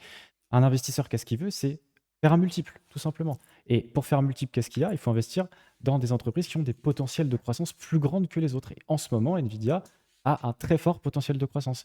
Et est-ce que c'est une bulle? Est-ce que c'est pas une bulle? Ça, on le verra, tu vois. Mais en tout Bah, cas, elle dans a ce que de tu belles années devant expliques, elle. tu définis une bulle. Tout ce que tu viens de dire là, ça définit une bulle. Pas forcément, parce que tu as Que des c'est les entreprises qui. investisseurs qui font le marché, en fait. C'est pas les investisseurs qui font le marché, c'est ce que la boîte vend qui compte. Là, tu viens de dire que tous les investisseurs investissent parce que c'est prometteur, définition d'une bulle. Non, non, non. Là, je parle purement d'action financière. Je parle pas de vente. Je décorrèle, justement, je décorrèle complètement Voilà. le résultat de la boîte Ça te avec. montre bien que c'est décorrélé. Ça n'a Mais, aucun bien sûr, rapport avec non. la Alors, rentabilité de la boîte. c'est pas décorrélé complètement parce qu'une boîte qui n'est pas rentable, qui fait Bah pas si. de gros chiffre d'affaires, Si, il n'est pour pas le coup. introduit. Mais non, non, non. Elle n'est pas introduite en Heu, bourse. Elle n'est pas introduite Elle en n'est pas bourse, ton introduite en bourse, entreprise. mais pour les boîtes qui sont introduites en bourse et qui sont du pur, scam, tu vois? Qui sont du pur fake ou alors ils ont levé des fonds et cetera. Ça a bien marché au début, ils ont promis un truc de fou et après il y avait plus rien. Bah, ces boîtes-là ont quand même explosé à la bourse Eh parce ben, c'est qu'il ce que je te dis. y a des gens qui ont cru qu'il y avait un potentiel. Et ben C'est justement, exactement ce que tu dis c'est et ça exactement ce que s'appelle je une dis. bulle. Ben non, ça s'appelle pas une bulle. Ça s'appelle pas une bulle. C'est parce que en fait, la bulle, c'est à partir du moment où tout le monde rentre dans le marché et ça explose parce que les taux baissent, en fait. C'est juste ça. Donc, C'est une spéculation Mmh. extrême, une bulle, et Une voilà, bulle, c'est une exactement. spéculation. qui est basée Tu à. s et c'est quoi, tu penses que ça va exploser, c'est quoi? C'est si c'est pas une spéculation? Tu penses que Bah, c'est non, prometteur? moi je pense justement que je ne sais pas aujourd'hui si c'est une bulle ou pas. C'est ça mon avis. C'est que je ne sais pas. Je suis pas assez, tu vois. Je peux pas faire de pronostic. Pour moi, l'intelligence artificielle a de très très très belles années devant elle. Et du coup, euh, quand ça deviendra mainstream, peut-être que effectivement il va y avoir un problème. Mais pour le moment, je trouve que ça va bien, même s'il va y avoir forcément des corrections. Ça, c'est clair et net. Il va y avoir des grosses corrections, mais euh, une explosion de bulle, c'est quand même un crash financier, quand même. Tu vois. Et donc, je ne sais pas si ça va être si vénère que ça. C'est juste ce que je dis, en fait. De toute façon, tout est corrélé à Apple. Au moment où Apple J'allais dire crache, la même tout chose. va cracher. Ce qui veut te dire quoi? Ce qui veut te dire que, toutes les entreprises ont besoin d'Apple, en fait, pour exister dans l'univers de la tech. C'est ça ce que ça veut dire et c'est ça qui est hyper grave parce que Nvidia peut être méga prometteur au moment où Apple va s'effondrer, peut-être dans 10 ans, peut-être dans 100 ans, on ne sait pas. Mais au moment où Apple connaît un gros down, Nvidia va suivre. Alors qu'Nvidia, bah, ça a rien à voir avec Apple. Si on reprend, Bah, là, si du on coup, il y a un reprend lien maintenant. la corrélation, oui, il y a un lien, Maintenant, il y a un lien. mais toute entreprise de tech sera forcément corrélée à Apple malgré elle, parce que c'est la spéculation, tout simplement. Et qui dit spéculation énorme dit bulle potentielle. À C'est voir. ça c'est ça la définition. À voir, à voir. On Moi, verra c'est ce que s'il y j'ai a. appris. Ok, on verra s'il y a effectivement une bulle. Graven, t'en penses quoi de ce truc-là? Moi, je suis un peu tous les marchés et pour moi, ouais, tout il y a encore quelques années, on se disait: «Ah ouais, la bourse, c'est sûr, c'est 3%, c'est machin, c'est truc». Maintenant, tout est corrélé, tout peut péter d'un haut de 30 ou s'éclater la figure de 50. Il y a plus rien qui est indépendant, en fait. Ouais, exact. Il y a quelqu'un là qui annonce, Nvidia va sortir un phone. Je peux t'assurer que dans la minute, il y a un mec qui va sortir une crypto qui va s'appeler Nvidia Phone et qui va faire, 100 000 ou 1 million de C'est vrai. TVL, on est devenu dans un marché n'importe quoi où le but, c'est juste de faire, du gambling, en fait. C'est pas Il y a plus rien qui est corrélé. Bah, là, tu me parles de ça, ça me fait penser à leur physique, avec leur papier, tu vois? C'est la même chose. Le jour où les gens se rendront compte de la mascarade, bah, le prix de l'or, il ira à sa vraie valeur, ou le prix de l'argent pareil. Enfin, là, on est loin de la vraie valorisation qui doit y avoir. Donc Je sais pas, moi, Graven est plutôt d'accord avec moi, du coup. Plutôt bullesque, tout ça. burlesque et en même temps, à partir du moment où les gens ils accordent de la confiance, et qu'ils investissent, ils y croient, donc on s'en fout un peu que c'est une bulle ou que c'est pas une bulle. Tant que les gens y croient Tant que et ça qu'il y en a explose pas, ouais, tant que ça explose pas, c'est cool. voilà, c'est ça. Après Mais une on s'en bulle, fout parce que même si Nvidia explose, qu'est-ce que ça fait? Derrière, il y aura toujours des gens qui auront des machines avec des Nvidia, il y aura toujours besoin, de leurs produits, en fait. C'est juste que, les gens vont moins se goiffrer à la bourse, c'est tout. Ouais, c'est Il y a juste ça, en pas fait, au final. donc en fait, on s'en fout des 2 réponses pour moi, c'est ça le vrai truc. s'il y a une explosion de bulles, dans ce cas-là, je pense pas qu'il y aura un gros crash réellement. Parce que Nvidia, encore une fois, à part, ceux qui s'y intéressent, je pense que tout le monde s'en fout. À part ceux qui ont, l'argent sur Nvidia, évidemment. Mais ouais, tout est comme tu dis, Graven, tout est décorrélé de la réalité selon moi, hein. Quand tu sais qu'une boîte comme Tesla, qui produit, je crois, une dizaine de milliers de voitures, c'est déjà énorme, tu vois? Mais comparé à des grosses boîtes comme General Motors, qui est la plus grosse boîte en termes d'automobile au monde, Tesla est plus valorisé que General Motors. Ça n'a pas de sens, tu vois? General Motors produit, par exemple, c'est pas 5 millions de voitures, de manière hebdomadaire. Bah, Tesla en produit 5 millions C'est parce que annuellement. l'investisseur cherche des multiples, tout simplement. Voilà, l'investisseur spécule. Voilà. Bon, on a fait le tour. On a fait le tour. Peut-être dernier sujet sur Elon Musk. Qu'est-ce que vous avez pensé de Ah ouais. sa réaction? Qu'est-ce que ça cache derrière? On sait tous Alors, un peu ce que ça cache, mais je prends la parole. Moi qui étais d'accord avec lui sur plein de trucs, je suis plutôt pas satisfait de ce qu'il a dit. Dans le sens où il se bride énormément, mais je crois savoir pourquoi il fait ça. Parce que lui, il est sur, tout ce qui est, objet brillant, tu sais? Dans son niveau à lui, dans le sens où il essaie de faire parler de lui, tu vois? Et au moment où il voit un petit sujet croustillant, il dit: «Ah, je vais mettre mon grain de sel, je vais dire ce que j'en pense de manière très claire, très précise, comme ça tu auras sûrement des journalistes qui vont en parler». Et du coup, comme ça, je suis toujours famous, tu vois? ah, c'est son côté à Ça c l'américaine, mais Ouais, c'est un peu ça qui me déplaît chez lui. en fait, À part ça ça, cache en fait, derrière, il y a quand même la notion du fait qu'il a été investisseur d'OpenAI aux premières heures ouais. et qu'il a voulu, à OpenAI, il y a open dedans quand même, hein, c'est-à-dire qu'à la base, c'était libre. Elle est Mmh. devenue beaucoup moins avec les nouveaux boards et les conseils scientifiques, et cetera. Il y a eu les fameuses histoires avec Sam Altman qui a été viré, et cetera, Ouais. qui a été repris, enfin, c'était le bordel. Et du coup, OpenAI est en train de s'aligner avec une des entreprises qui récolte le plus de data au monde et qui n'est plus du tout open au final. Et c'est pour ça, à mon avis, qu'il a fait son petit coup de gueule. Donc, faut pas À oublier cause ça de aussi. l'AI. Mouais, c'est vrai. Faut pas J'avais oublier pas ça. pensé à ça pour le coup. Mais Et concrètement, je trouve que c'est juste pour le buzz, je pense, tu vois? Vous parlez de quoi? De Elon Musk, c'est ça? ouais, ouais.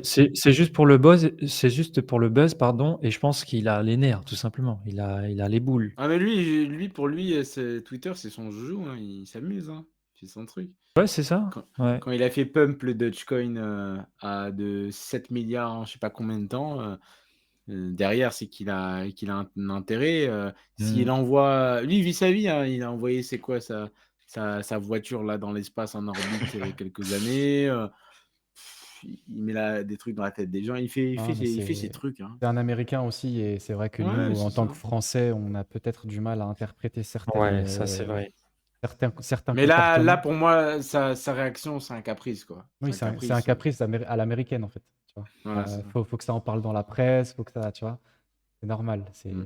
Exact. bon, pas grand-chose à dire là-dessus. À voir effectivement s'il met, en pratique ces menaces. Je ne pense pas quand même Ouais, je pense et pas, Il y a non. quelqu'un qui était Que en train que du bullshit. de discuter, parce qu'on parlait d'NVIDIA tout à l'heure en disant, Ouais, Nvidia, machin, ils ont et là, je regardais depuis tout à l'heure en mode, est-ce qu'Nvidia a déjà sorti un téléphone? Parce qu'on a eu Apple, on a eu, Tesla, c'est ça, hein, Tesla, ils ont sorti leur téléphone. Du coup, je me suis dit: «Bah, la suite logique, ce serait quoi? Nvidia?» Mais ils ont déjà sorti un téléphone Attends, apparemment, Tesla, ils ont Nvidia sorti un Shield. téléphone? Non, Nvidia oui, Tesla, Donc en ils avaient fait, tu sorti un téléphone. Et Huawei qui fait des voitures et tu as ils Tesla qui fait des annoncent. téléphones. C'est en annonce, c'est C'est pas en annonce, officiel. mais Ouais. du coup, c'est voilà, on va dire que c'est acté, globalement. Mais du coup, je regardais les téléphones d'Nvidia, je tapais Nvidia Phone et apparemment, il y a des trucs qui datent de 2015, mais je sais pas est-ce que c'est dans leur objectif après de passer sur le téléphone? Et dans ces cas-là, bah, du coup, il y aurait une concurrence potentiellement avec Elon Musk, tu vois? Est-ce Ouais, qu'il y a pas oui, ça qui joue dans la c'est balance aussi? plein de choses. Comme Je tapais Nvidia Phone, je tombe sur Nvidia Shield. On dirait une sorte de tablette phone carré. ah ouais, non, ça, le Shield, En- c'était un truc pour jouer aux jeux vidéo, ça. Ça existe encore, je crois. Ah, d'accord, c'est Un pas un genre de... téléphone. Non, c'est pas un téléphone. Bah pourtant, il y a Android dessus, hein. Bon, là, Bizarrement. vous allez dans un sujet que je maîtrise absolument pas. Mais Bon. en tout cas, Non, mais ouais, en fait, la question, c'est est-ce on que en a fait, des Elon échos de Musk. Tesla qui proclament toutes les années qu'ils vont sortir un téléphone révolutionnaire et tout, mais pour l'instant, je crois pas que c'est fait. Hmm, Bon, ouais. à voir, à voir. Mais Ok, en tout bon. cas, quand ça va sortir, évidemment, bah, ça va faire un grand, grand bruit. On va en entendre beaucoup plus parler, quoi. Très bien, très bien. Ok, bon. On en a fini avec les news. On en a fini avec l'émission. On en Juste a avant fini carrément. de vous quitter, Raven, je tenais à te remercier pour ta présence.